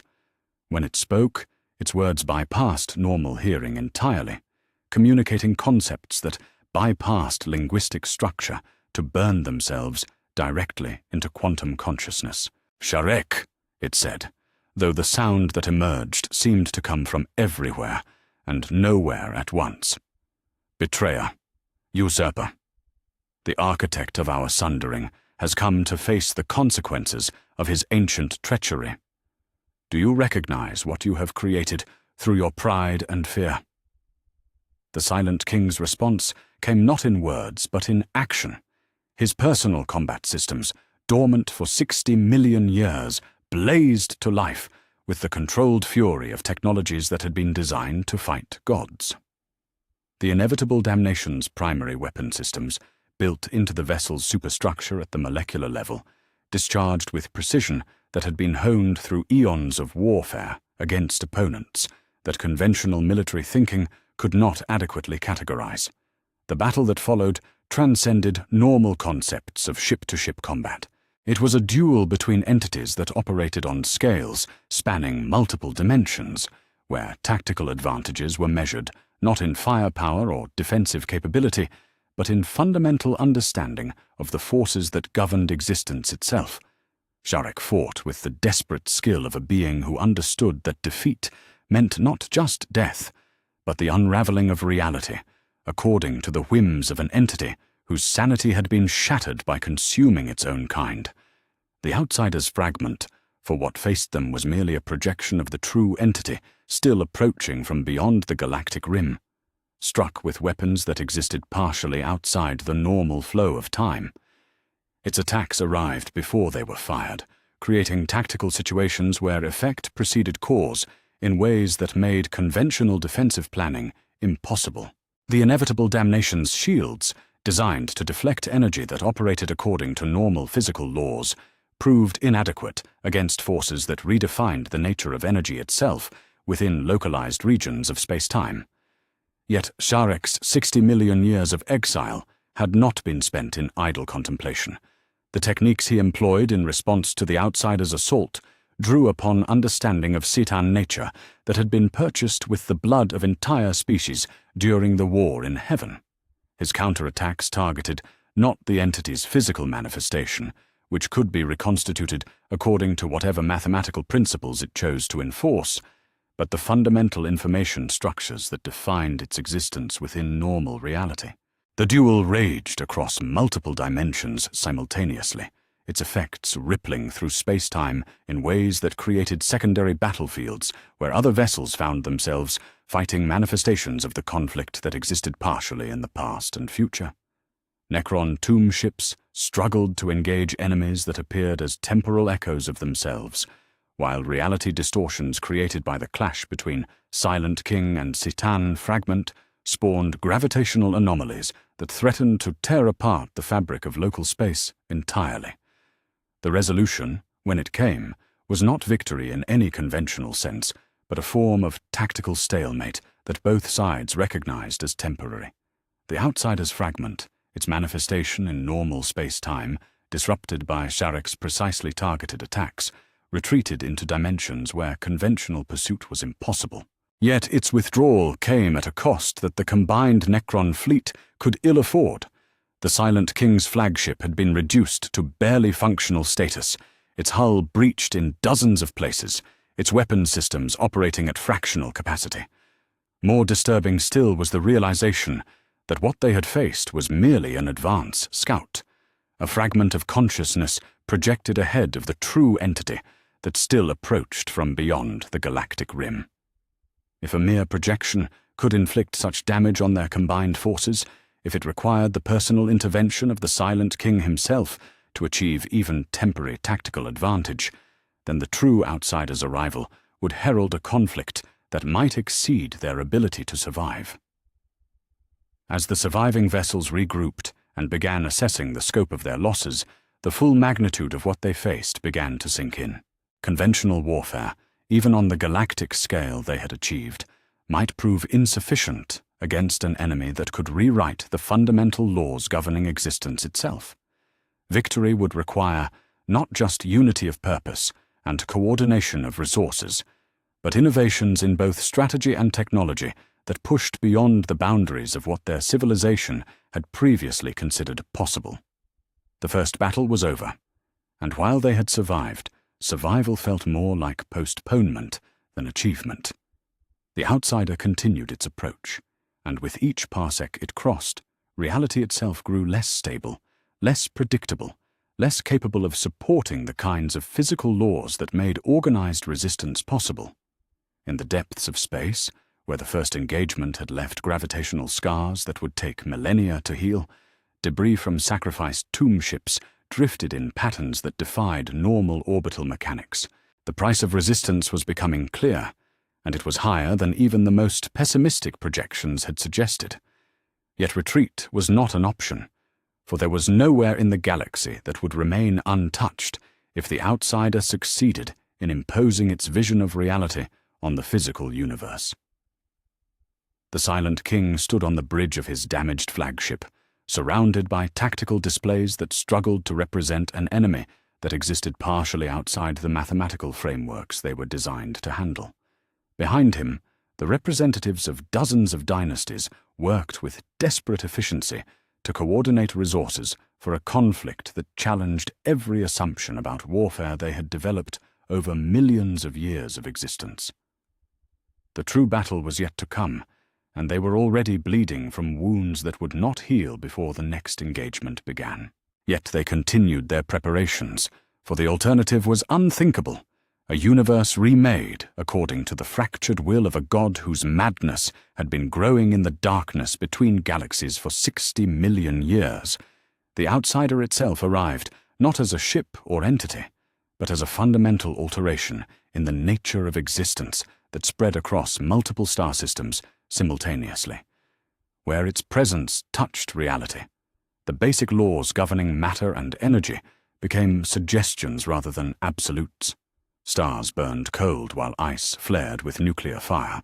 Gravity flowed upward through time streams that had no beginning or end, and space itself developed emotions that influenced the behavior of objects moving through it. The response required everything they had built, every alliance they had forged, every sacrifice they had made since the Silent King's impossible message had awakened them from 60 million years of sleep. Across the galaxy, tomb worlds that had maintained bitter feuds for eons turned their most powerful weapons toward a common target. The coordination required was beyond anything they had attempted during the war in heaven, when unity had been enforced through command protocols rather than achieved through voluntary cooperation. Zarek stood at the center of the greatest technological achievement in Necron history, a weapon system that drew power from every active tomb world simultaneously, channeling their combined energy through quantum-entangled networks that spanned the galactic disk. The Convergence Array, as the cryptex had named it, represented not just the pinnacle of their science, but the ultimate expression of their unity. Every dynasty that had answered his call was contributing to this single moment, their most precious resources committed to a gamble that would either save existence or condemn it to the mercy of cosmic madness. "Power transfer at maximum sustainable levels," reported Illuminor Xeras, his form crackling with energies that made his living metal components glow like captured starfire. "Every celestial orrery is channeling through the network. Every world engine is contributing to the matrix. We have perhaps one chance before the strain destroys the quantum substrate holding the array together." The statistics were staggering beyond comprehension.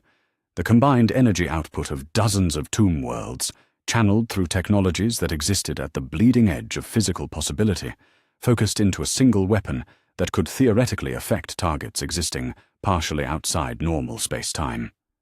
Yet even these unprecedented energies might prove insufficient against an entity that had spent 60 million years growing in power beyond the galactic rim. Imhotep the Stormlord coordinated the final approach, his tactical genius managing fleet movements that defied conventional understanding of space warfare. Sautek vessels provided covering fire for Mefrit executioner ships as they sacrificed themselves to create corridors of stable physics through zones where reality operated according to the outsider's fractured will. Nihilak fortress worlds anchored local space-time, while Novok assault craft engaged manifestations of the enemy that existed simultaneously in past, present, and future. The sight of ancient enemies dying to protect their traditional rivals would have been impossible to imagine mere months earlier. Yet here, in the crucible of ultimate crisis, Overlord Drazak of the Sautek willingly positioned his flagship between a Mefrit tomb ship and a reality distortion that would have consumed both vessels. His sacrifice bought time for the Mefrit commander to complete a desperate ramming attack that temporarily disrupted the outsider's ability to manipulate local gravitational fields.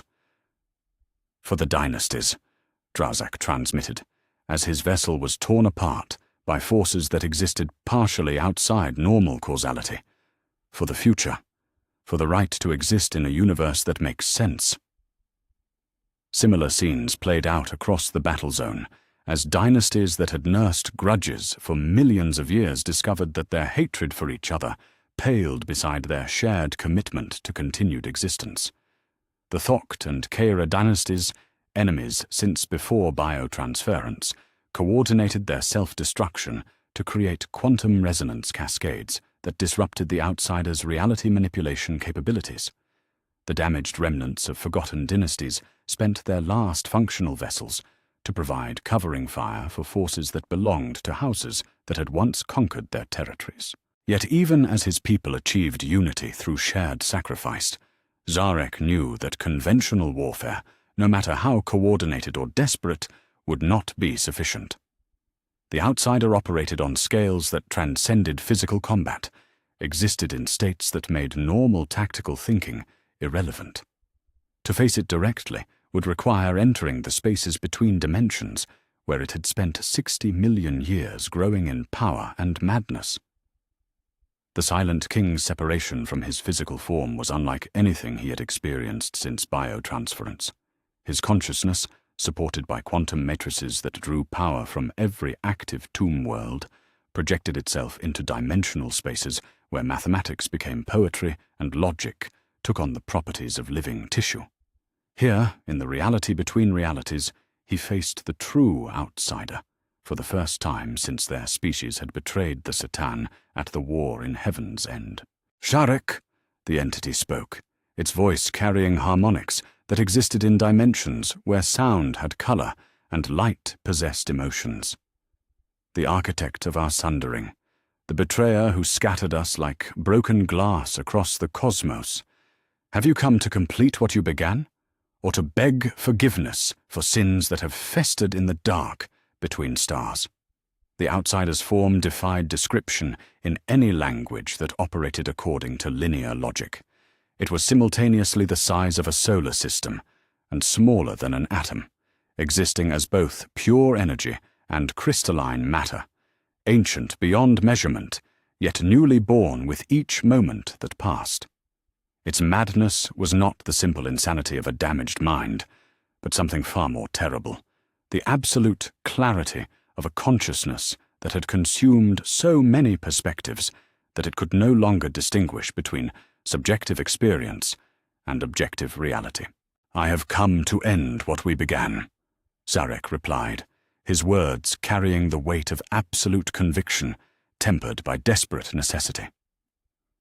"Not through betrayal this time, but through understanding. You are pain given form, hunger that can never be satisfied, isolation that has been nursing its wounds for 60 million years. But existence itself does not deserve to pay the price for our ancient failures." The battle that followed transcended the normal concepts of combat, existing simultaneously as philosophical debate, mathematical proof, and violence that operated according to principles that had no names in any mortal language. They fought with weapons made of crystallized concepts, defended themselves with shields constructed from pure logic, maneuvered through tactical environments where the movement of thought could alter the fundamental constants governing local reality. Sharek struck with techniques refined through eons of warfare against star gods, targeting not the outsider's current manifestation, but the information structures that defined its existence across multiple dimensions. Yet his opponent had spent 60 million years learning to exist in states that made conventional attack methods irrelevant. It countered with assaults that existed outside normal temporal flow, creating tactical situations where defense was required before attack had been launched. The duel raged across dimensions that existed partially outside the normal flow of time, its effects rippling back into normal space where the combined Necron fleets continued their desperate holding action. Reality storms spawned by their conflict created secondary battlefields where past and future versions of the same vessels found themselves fighting engagements that existed in temporal loops spanning millennia. Yet even as Zarek matched the outsider's assault with techniques that pushed his understanding of Citan nature to its absolute limits, he could feel the strain beginning to tell. The quantum matrices supporting his consciousness in dimensional space were drawing power faster than even the combined tomb worlds could provide. The convergence array, marvel of cooperative engineering though it was beginning to show stress fractures as forces that existed partially outside physical law demanded more energy than the galaxy itself could sustainably produce. The solution, when it came to him, was both elegant and horrifying in its simplicity. The Zarakan dynasty's crown world, the seat of power from which his species had once ruled the galaxy, possessed quantum matrices that predated biotransference. These ancient systems, built during the golden age of their flesh and blood civilization, operated according to principles that existed partially outside the constraints imposed by living metal technology. "Initiate final protocol," he transmitted, across the quantum network that linked every active tomb world. Authorization, Zarek Prime Ultimate. Crown World Core Extraction. All power to primary weapon systems. Time to completion, 12 minutes. The response from his remaining nobles was immediate and unanimous. They understood what he was asking: the complete destruction of their dynasty's ancestral seat, the elimination of technologies and archives that could never be replaced, the sacrifice of their civilization's heart to power a single attack against an enemy that might prove immune to even this ultimate gambit. "It will be done, my king," came the reply from Anrakaya the Traveler, his voice carrying undertones of grief and pride in equal measure. "The crown world gives its life willingly. May this sacrifice purchase victory, or at least meaning in defeat." The destruction of the Zarakan crown world was visible from neighboring sectors as a new star blazing to life in the cosmic dark. The quantum matrices that had governed Necron civilization since before the war in heaven were systematically overloaded and destroyed, their accumulated energy channeled through the convergence array into a single weapon system that existed partially in multiple dimensions simultaneously. When the attack was finally launched, it struck the outsider not with conventional energy, but with crystallized concepts that challenged the entity's fundamental assumptions about the nature of existence. The weapon carried within it the essence of cooperation, freely chosen over compulsion enforced, of sacrifice made willingly rather than demanded by authority, of unity achieved through shared purpose rather than imposed through superior power. The outsider's response was a scream that existed simultaneously across multiple dimensions, a cry of pain and confusion that rippled through reality like a stone cast into still water. For the first time in 60 million years, it encountered forces that operated according to principles it could not simply overwrite through the application of superior will. The concepts embedded in the attack, voluntary cooperation, willing sacrifice, unity through choice rather than compulsion, challenged the very foundations of its fractured worldview. The entity began to retreat, not through conventional movement, but by withdrawing into dimensional spaces where the attack could not follow. Yet its retreat came at a cost that staggered even minds accustomed to thinking in terms of galactic warfare. The combined Necron fleet had been reduced to scattered remnants. Most dynasties had lost their crown worlds and primary fleet assets, and the quantum network that had enabled their unprecedented cooperation was collapsing under the strain of channeling forces that existed partially outside physical law. Zarek's own consciousness, stretched beyond all sustainable limits during the dimensional duel, contracted back into his physical form with traumatic force. The Silent King collapsed on the bridge of his flagship, his mechanical systems struggling to process the memory of existence in states where individual identity became meaningless. Around him, The surviving representatives of dozens of dynasties worked with desperate efficiency to coordinate withdrawal from a battle zone that continued to exhibit reality distortions that would take millennia to stabilize. The outsider was retreating, but retreat was not defeat. Somewhere in the spaces between dimensions, the entity would recover from its wounds and begin planning its next approach. The victory they had achieved was real but temporary, purchased with sacrifices that had crippled their civilization's ability to mount another defense of comparable scale. Yet as the surviving tomb ships began the long journey back to worlds that might no longer exist, as dynasties counted losses that could never be replaced, something unprecedented had been achieved. For the first time since biotransference, the Necron race had functioned as a truly unified civilization, had chosen cooperation over competition, had willingly sacrificed individual glory for collective survival. The price of victory was higher than even the most pessimistic projections had suggested. The galaxy's rightful rulers had been reduced to scattered remnants of their former glory. Yet they had proven something that 60 million years of exile and division had called into question. They remained capable of standing as one when existence itself hung in the balance. The outsider's retreat left reality scarred in ways that would take eons to heal. But the scars bore witness to something that had seemed impossible mere months earlier, the voluntary unity of a people who had chosen to be more than the sum of their individual ambitions. Whether that unity could survive the terrible cost of victory remained to be seen. The scars left by the outsider's retreat would remain visible for millennia to come, wounds carved into the fundamental structure of reality that no amount of time could fully heal. Where the entity had imposed its fractured will upon space-time, gravity flowed in directions that had no names. Light moved through spectrums that existed partially outside normal perception, and the quantum foam that formed the substrate of existence exhibited patterns that suggested the universe itself had been traumatized by exposure to cosmic madness. Zarek stood in what remained of the inevitable damnation's command chamber, his form flickering between states of coherent matter and dispersed energy, as his damaged resurrection matrices struggled to maintain basic functionality. The dimensional duel with the outsider had left wounds that transcended physical damage, injuries to the information structures that defined his existence that might never fully regenerate.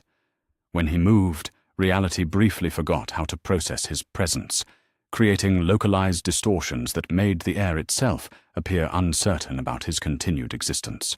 The reports that reached him painted a picture of devastation that exceeded even the worst-case projections his strategists had prepared. The Mefrit dynasty, once masters of planetary execution, with fleets capable of sterilizing entire sectors, had been reduced to fewer than a dozen functional vessels scattered across the outer rim. Their executioner worlds, forge complexes that had produced weapons capable of killing gods, were now debris fields drifting through space-time that remained unstable from exposure to forces that operated beyond conventional physics. The proud Sautek, Imhotep's strategic masterpiece, had fared little better. Their primary fleet assets had been sacrificed in desperate holding actions that bought precious seconds for other dynasties to coordinate their final assaults. Perhaps most disturbing of all was the fate of the minor dynasties, the forgotten houses and damaged remnants that had answered the Silent King's call, despite having little to contribute beyond their willingness to stand against annihilation. They had thrown themselves into the battle with desperate courage, had sacrificed tomb worlds and fleet assets they could never replace, and in many cases had achieved extinction so complete that their very names would be forgotten when the final histories were compiled. The Ogdebek dynasty reports complete loss of all primary assets, intoned Cryptek Zeras, his form crackling with energies that spoke to damage sustained during the final assault. Their last transmission indicated successful coordination with Maynarch forces in creating quantum disruption cascades that temporarily destabilized the outsider's reality manipulation capabilities. No further contact has been established. The list continued, each entry a civilization reduced to memory, a proud lineage that had endured for millions of years, consigned to oblivion in the space between one tactical moment and the next. The galaxy that had once trembled at the approach of scattered Necron dynasties would now face survivors who represented barely a tenth of the force that had answered Zarek's initial call. Yet even as the scale of their losses became clear, more troubling intelligence began reaching the surviving command elements. The Outsiders' retreat had not gone unnoticed by the galaxy's other inhabitants, and the massive energy expenditures required for their victory had revealed the location of tomb worlds that had remained hidden for millennia. Imperial reconnaissance fleets, detecting quantum signatures that exceeded anything in their threat assessment databases, were beginning to investigate systems that had shown no previous signs of hostile activity. More dangerous still were the Xenos' responses. Tyrannid hive fleets, drawn by the psychic resonance of conflict on such a massive scale, were altering course to investigate sectors where reality itself bore the scars of weapons that operated beyond conventional understanding. Eldar Farseers, their prescient abilities overwhelmed by the temporal distortions created during the climactic battle, were mobilizing Craftworld fleets in response to prophecies that spoke of ancient enemies weakened to the point of vulnerability. Even the forces of chaos, normally constrained by the barriers that separated real space from the warp, found opportunities in regions where the Outsiders' presence had damaged the fundamental structures that maintained the distinction between dimensions. Demon incursions were being reported in systems where tomb worlds had channeled energies that existed partially outside normal physics, their defensive capabilities reduced to fractions of normal effectiveness by the strain of the final battle. "We saved the galaxy," observed Anrakaya the Traveler, his wanderer's instincts having guided him back to the Silent King's flagship, despite damage that made interstellar travel a dangerous gamble. "But in doing so, we may have doomed ourselves to destruction by forces we once would have dismissed as insignificant nuisances." The bitter mathematics of their situation were becoming increasingly clear. The unity they had achieved, the unprecedented cooperation that had enabled their victory against the Outsider, was beginning to fracture under the strain of managing losses that exceeded most dynasties' ability to maintain basic functionality. Pharaons who had willingly subordinated their pride to collective necessity during the crisis now found themselves struggling to maintain authority over forces that had been reduced to scattered remnants.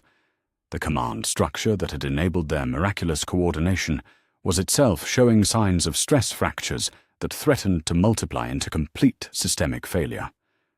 Quantum communication networks, pushed beyond their design limitations during the final battle, were exhibiting cascade failures that left entire sectors cut off from central coordination.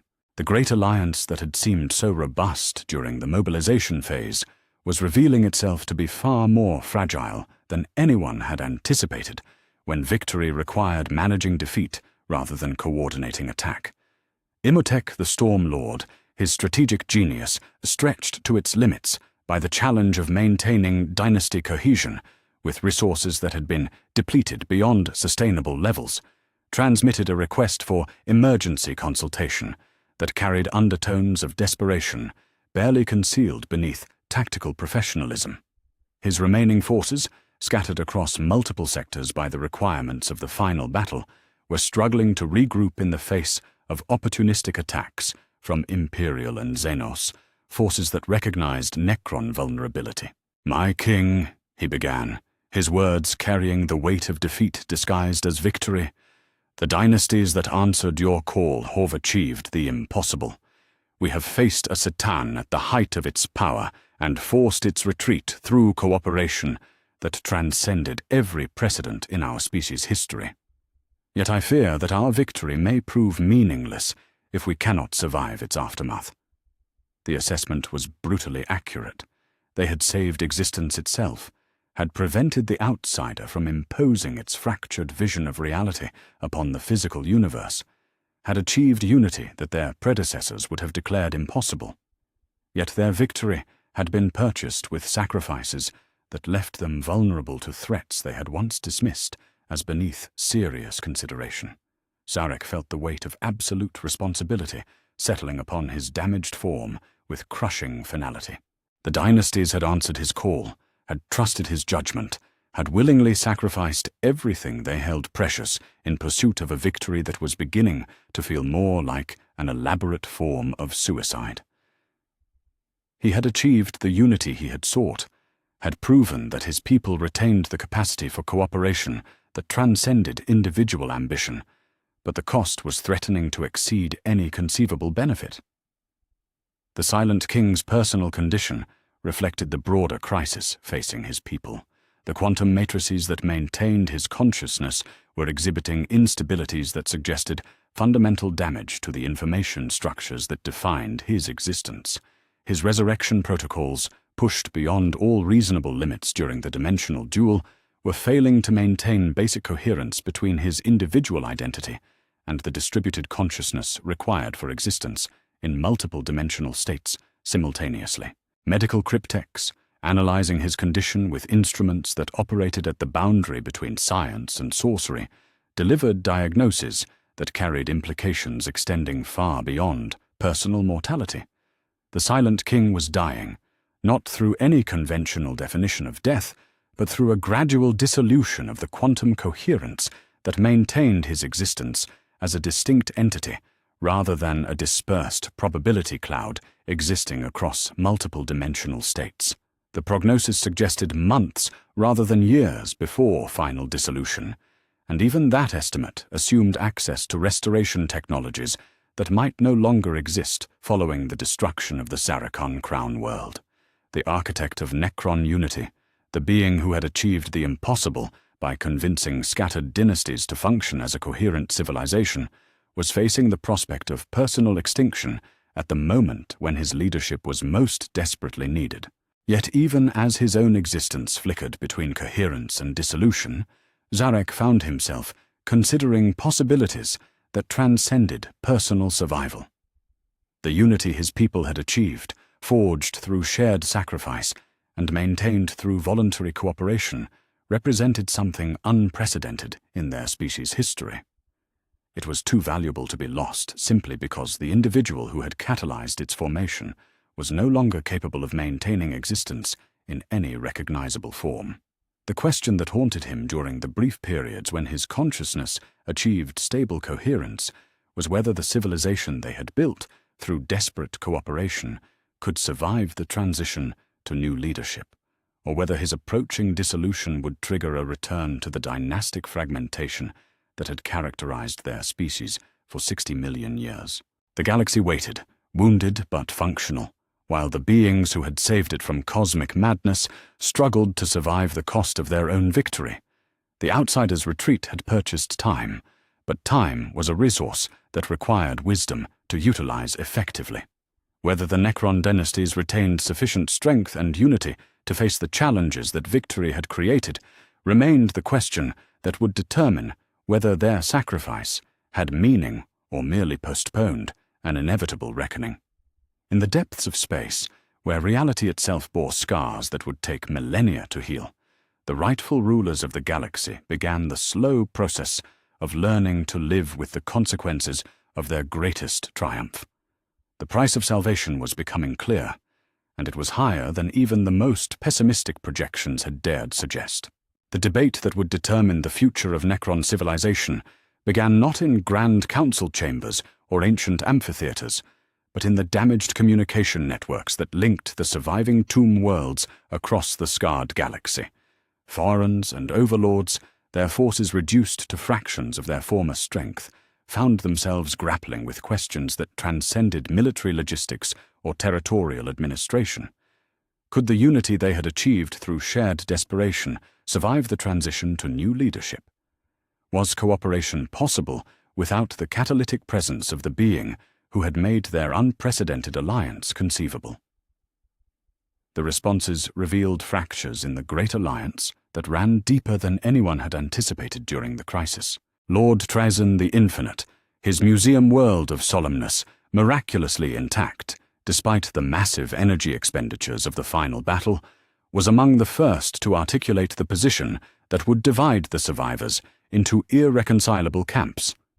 His transmission, reaching every functional communication relay simultaneously, carried the weight of historical perspective earned through millennia of collecting and preserving the artifacts of fallen civilizations. Unity was Sharek's creation, he declared, his words carrying undertones of finality that resonated across quantum-entangled networks.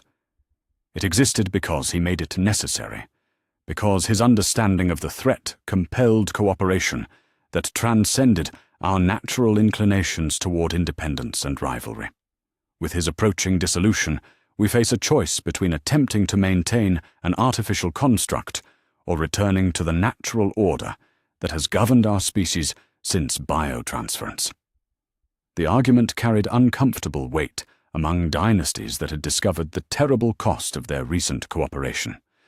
The Kera dynasty, reduced to a handful of functional warriors scattered across multiple sectors, found themselves unable to maintain even basic territorial integrity without constant support from allies who had their own desperate resource requirements. Their Firon, bitter from losses that had consumed generations of careful rebuilding, began advocating for a return to the Great Sleep as the only dignified response to circumstances that made meaningful independence impossible. We sacrificed everything to save a galaxy that offers us nothing in return, declared Pharaon Kera the Bitter, his words transmitted from a tomb complex that had been reduced to a fraction of its former glory. Our warriors are dead, our worlds are shattered, our technologies are exhausted. What purpose is served by maintaining consciousness in a universe where we exist only as shadows of our former greatness? Let us return to the long sleep and hope that time will heal what cooperation has cost us. The sentiment found support among other damaged dynasties, houses that had answered Zarek's call with enthusiasm, but discovered that victory had consumed their ability to function as independent powers. The mathematics were brutal in their clarity.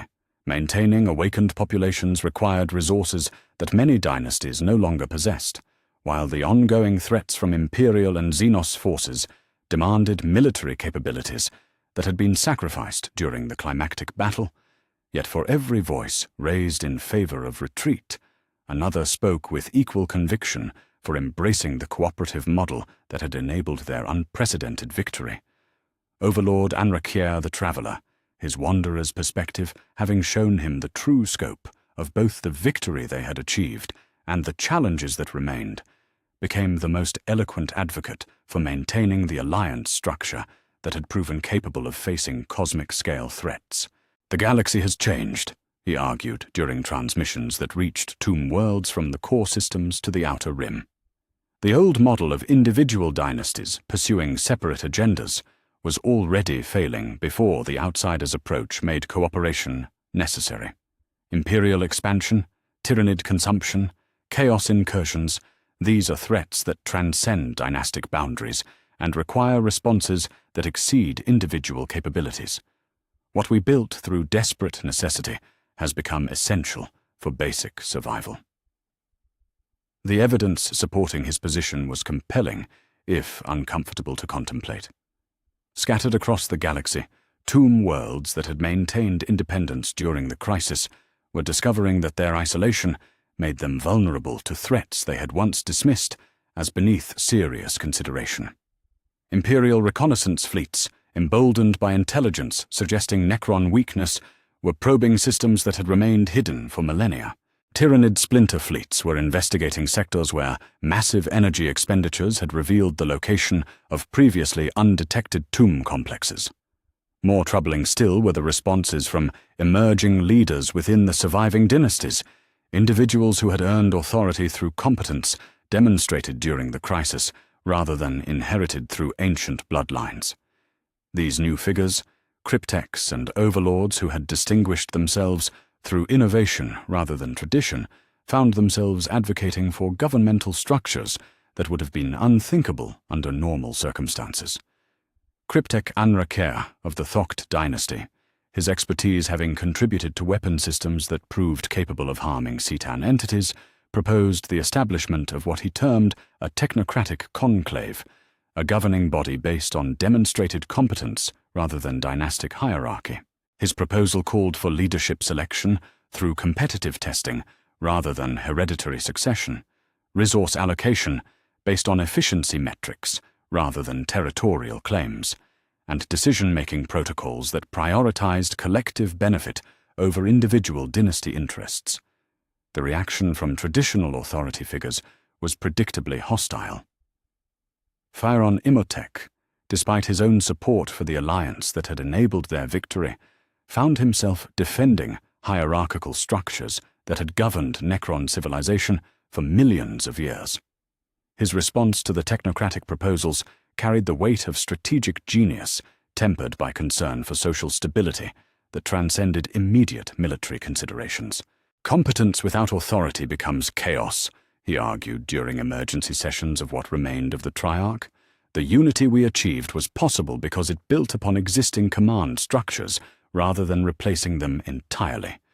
To abandon dynastic hierarchy in favor of merit-based selection would destroy the social cohesion that makes large-scale cooperation possible in the first place. The debate revealed philosophical divisions that cut across traditional dynastic boundaries.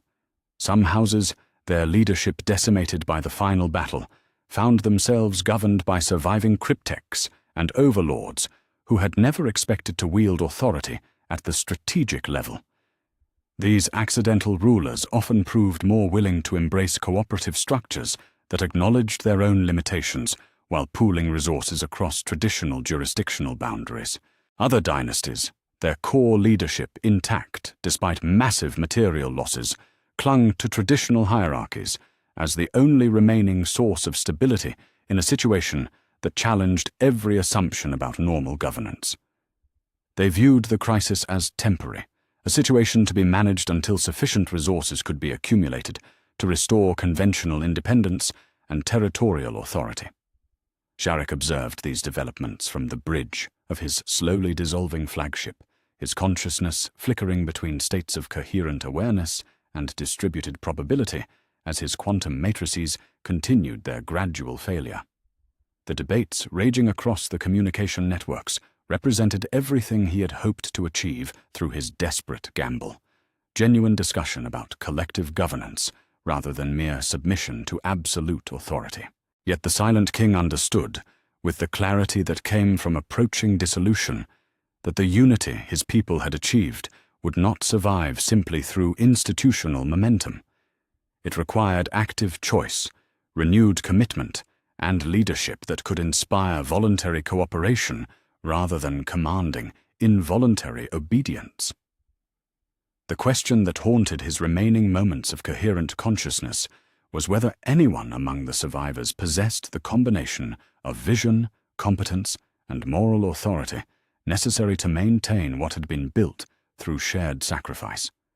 His solution, when it crystallized during one of his increasingly rare periods of stable awareness, represented a radical departure from every precedent in Necron governance. Rather than naming a single successor or attempting to preserve the existing Triarch structure, he would create a new form of leadership that acknowledged both the necessity of central coordination and the impossibility of returning to absolute authority. The Eternal Conclave, as he conceived it, would consist of representatives from every surviving dynasty, regardless of their current strength or territorial holdings. Decisions would require consensus rather than majority rule, ensuring that no single faction could impose its will upon the others. Leadership positions would rotate based on demonstrated competence in specific areas: military coordination, resource allocation, technological development, diplomatic relations, rather than being concentrated in permanent hierarchical positions. Most importantly, the conclave would be bound by principles that transcended immediate tactical considerations: voluntary participation, mutual support in times of crisis, shared responsibility for collective defense, and commitment to cooperation over competition would form the foundation of a governmental structure that prioritized civilization, survival over individual dynasty interests. The transmission of his proposals to the surviving dynasties created responses that ranged from enthusiastic support to bitter opposition, with most reactions falling somewhere between cautious acceptance and resigned acquiescence. The reality was becoming clear. Regardless of their individual preferences, the survivors needed some form of coordinated governance if they hoped to face the challenges that victory had created. As the debates continued and the various factions struggled to find common ground, Zarek began the final preparations for his approaching dissolution. The quantum matrices that maintained his consciousness were exhibiting cascade failures that would soon reach critical thresholds. The Silent King, who had achieved the impossible by convincing scattered dynasties to function as a unified civilization, was preparing for his last act of leadership, ensuring that the unity he had catalyzed could survive his own extinction. The galaxy waited, scarred but functional, while the beings who had saved it from cosmic madness struggled to determine whether their cooperation had been a temporary response to crisis or the foundation for a new form of civilization. The answer would determine whether their victory had meaning or merely postponed an inevitable return to the fragmentation that had characterized their species for 60 million years. In the depths of space, where reality itself bore permanent scars from their battle against forces that existed beyond conventional understanding, the survivors of the greatest alliance in Necron history prepared to discover whether unity could transcend the individuals who had made it possible. The Silent King's legacy would be measured not by the victories he had achieved, but by whether the civilization he had helped forge could continue to exist without his guiding presence. The final protocol that Zarek created differed from the command matrices of the ancient era in ways that reflected everything his people had learned through 60 million years of division and the desperate unity that had saved them from cosmic annihilation. Where the original systems had enforced obedience through quantum compulsion, the new networks operated through what the cryptex termed cooperative resonance, a technological framework that enhanced voluntary coordination without overriding individual will. The implementation required innovations that pushed Necron science beyond its previous boundaries, combining quantum entanglement technologies with consciousness interfacing protocols that had never been attempted on such a scale. Each dynasty that chose to participate contributed quantum matrices from their own tomb complexes, creating a distributed network that could function even if significant portions were destroyed or disconnected. The result was not a command structure, but a communication system that made genuine cooperation as efficient as the old command protocols had made compulsory obedience. "It is done," Zarek transmitted across the new network as the final connections blazed to life, his words reaching every participating tomb world simultaneously. "The eternal conclave is established. Let those who would lead prove themselves worthy through service rather than inheritance, through wisdom rather than authority, through cooperation rather than compulsion." The response was immediate and unprecedented in Necron history. Across the galaxy, representatives of surviving dynasties began participating in genuine collective governance for the first time since biotransference. The initial session of the conclave, conducted through quantum matrices that allowed real-time participation regardless of physical distance, addressed challenges that would have seemed impossibly complex under the old hierarchical systems. Pharaon Imhotep, his strategic genius now employed in service of collective rather than individual dynasty interests, coordinated responses to the imperial reconnaissance fleets that continued probing sectors where massive energy expenditures had revealed previously hidden tomb worlds. His tactical recommendations, refined through consultation with cryptex and overlords from dozens of surviving dynasties, resulted in defensive strategies that exceeded anything individual houses could have achieved operating independently. Anrakir the Traveler, his wanderer's knowledge of hidden tomb world locations now shared freely rather than hoarded for personal advantage, began coordinating awakening protocols for dynasties that had remained dormant throughout the crisis. His efforts, supported by resources pooled from multiple participating houses, enabled the restoration of forces that had seemed permanently lost to cascade failures and temporal displacement.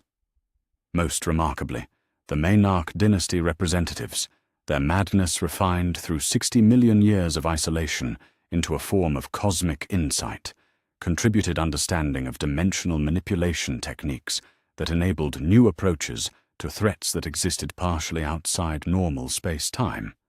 Their knowledge, once regarded as too dangerous to share, became part of a collective understanding that strengthened every participating dynasty's capability to face unconventional enemies.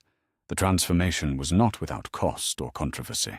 Several major dynasties, led by houses that viewed the cooperative model as a betrayal of traditions that had governed their species for millions of years, chose isolation over integration.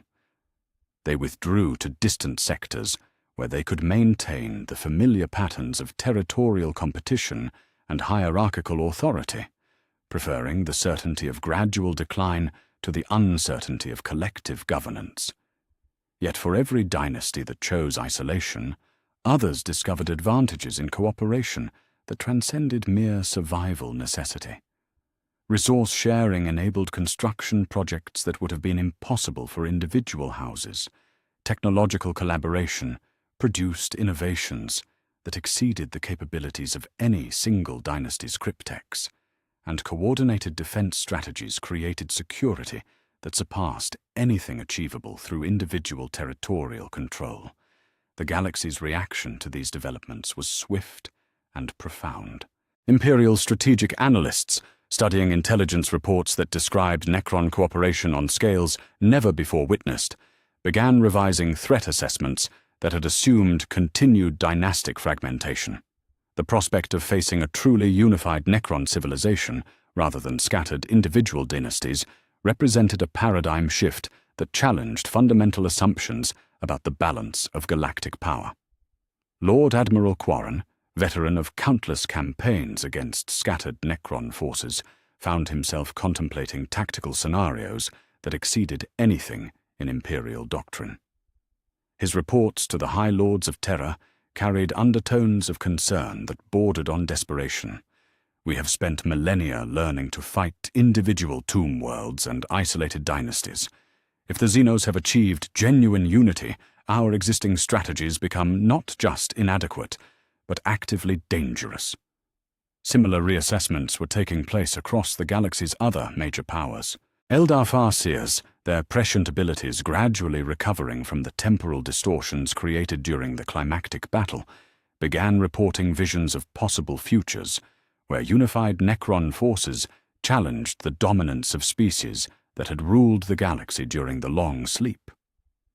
Tyrannid hive minds, their collective consciousness processing new behavioral patterns from their ancient enemies, began altering adaptation strategies to account for coordination that transcended individual tomb world responses. Even the forces of chaos, normally confident in their ability to exploit division and rivalry among mortal species, found themselves confronting an enemy that had achieved unity through voluntary cooperation rather than compulsory submission. The implications staggered entities that had spent millennia learning to manipulate the pride and ambition of individual rulers. For how could one corrupt beings who had willingly subordinated personal glory to collective survival? Yet perhaps the most profound change was taking place within Zarek himself, as the Silent King prepared for his final transformation from absolute ruler to historical catalyst, his consciousness still flickering between coherence and dissolution as his quantum matrices continued their gradual failure, was finding a strange peace in the knowledge that his people no longer needed his guidance to function as a unified civilization. The choice that faced him represented the ultimate test of everything he had learned through 60 million years of exile and the desperate alliance that had saved existence itself. He could attempt to preserve his individual consciousness, could seek restoration through technologies that might extend his existence for millennia to come, could continue as the focal point around which Necron unity revolved. Or he could complete the transformation he had begun by destroying the command protocols, could make himself unnecessary to the civilization he had helped create. could demonstrate that true unity required no central authority to maintain itself. "I have been Silent King long enough," he transmitted, during what would be his final address to the assembled dynasties. "The silence I maintained was not wisdom, but fear. Fear that my people could not choose cooperation over competition, unity over division, collective survival over individual glory. You have proven that fear unfounded. The future belongs to you, not to the memory of absolute authority that I represent." The ceremony that followed was unprecedented in Necron history, broadcast simultaneously to every tomb world that participated in the cooperative network. Sharek formally dissolved the position of Silent King, transferred his strategic archives and quantum consciousness templates to the collective storage systems of the Eternal Conclave, and prepared for a final sleep that would be different from any undertaken by their species.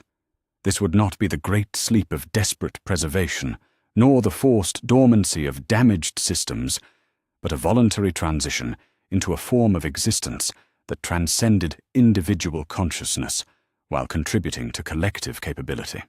His quantum matrices, rather than simply failing and dispersing, would be integrated into the communication network that bound the participating dynasties together, his strategic understanding becoming part of a distributed intelligence that enhanced cooperative decision-making without imposing individual will. The process was witnessed by representatives of every dynasty that had chosen participation in the new order, their observations transmitted across networks that ensured the historical moment would be preserved for future ages. They watched as the last, absolute ruler of their species willingly gave up individual existence to strengthen the collective consciousness that would guide their civilization forward. As Zarek's individual awareness faded into the quantum substrate of the cooperative network, his final thoughts were not of personal dissolution, but of profound satisfaction. He had achieved something that 60 million years of exile had taught him to believe impossible, the voluntary unity of a species that had been scattered by pride, division, and the terrible cost of their own survival. The galaxy that emerged from the crisis was fundamentally different from the one that had existed before the outsider's approach. In the depths of space, where ancient tomb worlds had once slumbered in isolation, communication networks now pulsed with constant activity as dynasties coordinated responses to challenges that transcended individual territorial concerns. The rightful rulers of reality had awakened not as scattered fragments of a broken civilization, but as a people capable of functioning as one without sacrificing the diversity that made them strong. Imperial observers, monitoring quantum signatures that suggested coordination on scales they had never previously detected, began to comprehend the true magnitude of what had changed. This was not the gradual awakening of individual tomb worlds they had learned to expect, but the emergence of a unified civilization that possessed technologies and capabilities developed over millions of years of individual innovation, now shared freely among allies who had chosen cooperation over competition. The Tyranid hive fleets altered course, their collective intelligence recognizing that the scattered prey they had expected to find had been replaced by a coordinated enemy capable of responses that exceeded the sum of individual dynasty capabilities. The Eldar craft worlds began long-term strategic planning based on prophecies that spoke of ancient enemies who had transcended the limitations that had defined them for 60 million years.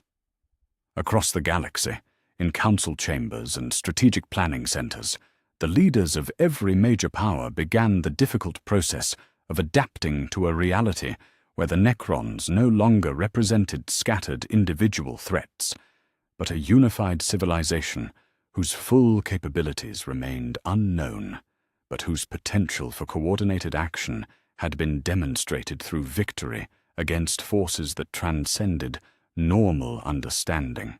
In the quantum networks that linked tomb world to tomb world across the galactic disk, the essence of what had once been Zarek contributed to collective decisions that shaped the future of a species that had finally learned to be greater than the sum of its individual ambitions.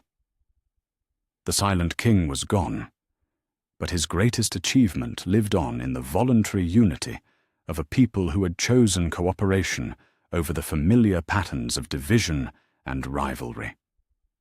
The galaxy would remember this awakening, not as the return of ancient enemies, but as the birth of something unprecedented, a civilization that had achieved true unity, not through conquest or compulsion, but through the willing cooperation of beings who had learned that survival required more than individual excellence. Whether this transformation would bring peace or war, stability or chaos, remained to be seen. But one truth was certain: the universe would never be the same. April 17th, 2026, 7:56:24. Glob. Pattern. /projects/Warhammer. What if /**. April 17th, 2026, 7:56:27. Glob. Pattern. **. April 17th, 2026, 7:56:31. Red. File_path. /users / /desktop / compiled binaries / Claude code. Generation 5. 2 / output files / Warhammer. What if -2 hours - 12 characters / video #6. Script OU0 / project guide Warhammer What If. vi1.json. April 17th, 2026, 7:56:35. Read / file_path.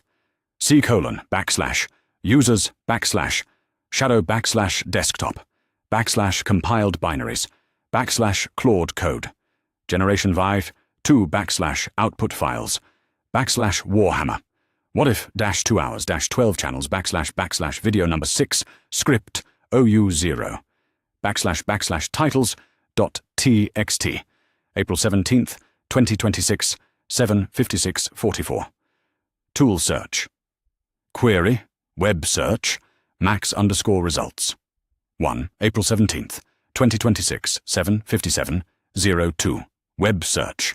Query, Warhammer 40, K Silent King, Zarek Necron Dynasties, Tomb Worlds Lore. April 17th, 2026, 7:57:18. Web search. Query, Warhammer 40, Kai Necron Dynasties, Great Sleep, 60 million years, Tomb Worlds Awakening. April 17th, 2026, 7:57:30. Web search. Query, Warhammer 40,000 Major Necron Dynasties, Sautek Zarekhan, Mefrit Nihilach, Novok. April 17th, 2026, 7:57:41. Web search. Query, Necron Command. Protocols. The Silent King. Destroyed Command Protocols. Awakening Communication Systems. April 17th, 2026, 7:58:59. Write, file_path. /users / shadow / desktop / compiled binaries / Claude code. Generation fee 2 / output files / Warhammer. What if -2 hours - 12 characters / video #6. Script OU0 / outline.md content. Video outline. The Silent King sent one message to every dormant tomb, world at once, and for the first time in 60.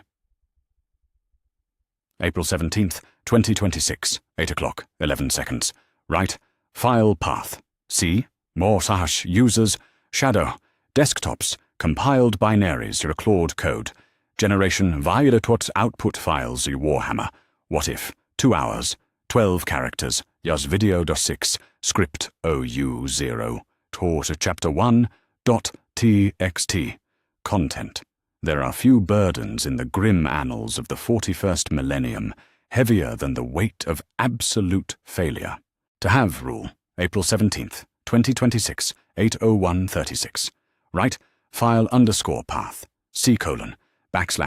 users shadow desktop compiled binaries Claude code generation 5 2 output files Warhammer what if 2 hours 12 characters video #6 script OU0 chapter 2 txt content the ancient forge world of Borsus hung like a dying ember in the void, its surface scarred by 60 million years of ABA, April 17th, 2026, 8:03:50. Write, file _ path. users shadow desktop compiled binaries Claude code. Generation V, 2 output files Warhammer. What if 2 hours 12 channels video number 6 script OU0 chapter 3 txt content. Across the galaxy, in the silent depths of tomb worlds that had known no stirring for 60 million years, something UN Pass at April 17th, 2026, 8:05 and 12 seconds. Write core file _ path. users shadow desktop compiled binaries Claude code generation bar 2 output files Warhammer what if 2 hours 12 channels video number 6 script OU0 chapter 4 txt content. The message did not end with the great dynasties. Like ripples spreading from a stone cast into still water, the silent, April 17th, 2026, 8:06:46. Write, file _ path, users shadow desktop compiled binaries Claude code, generation 5, 2 output files Warhammer, what if 2 hours 12 characters video #6 script OU0 chapter 5 txt content.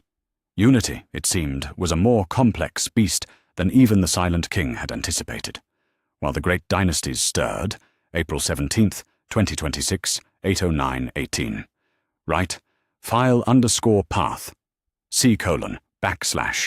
users shadow desktop compiled binaries Claude code generation 4 2 output files Warhammer what if 2 hours 12 channels video number 6 script OU0 chapter 6 txt content.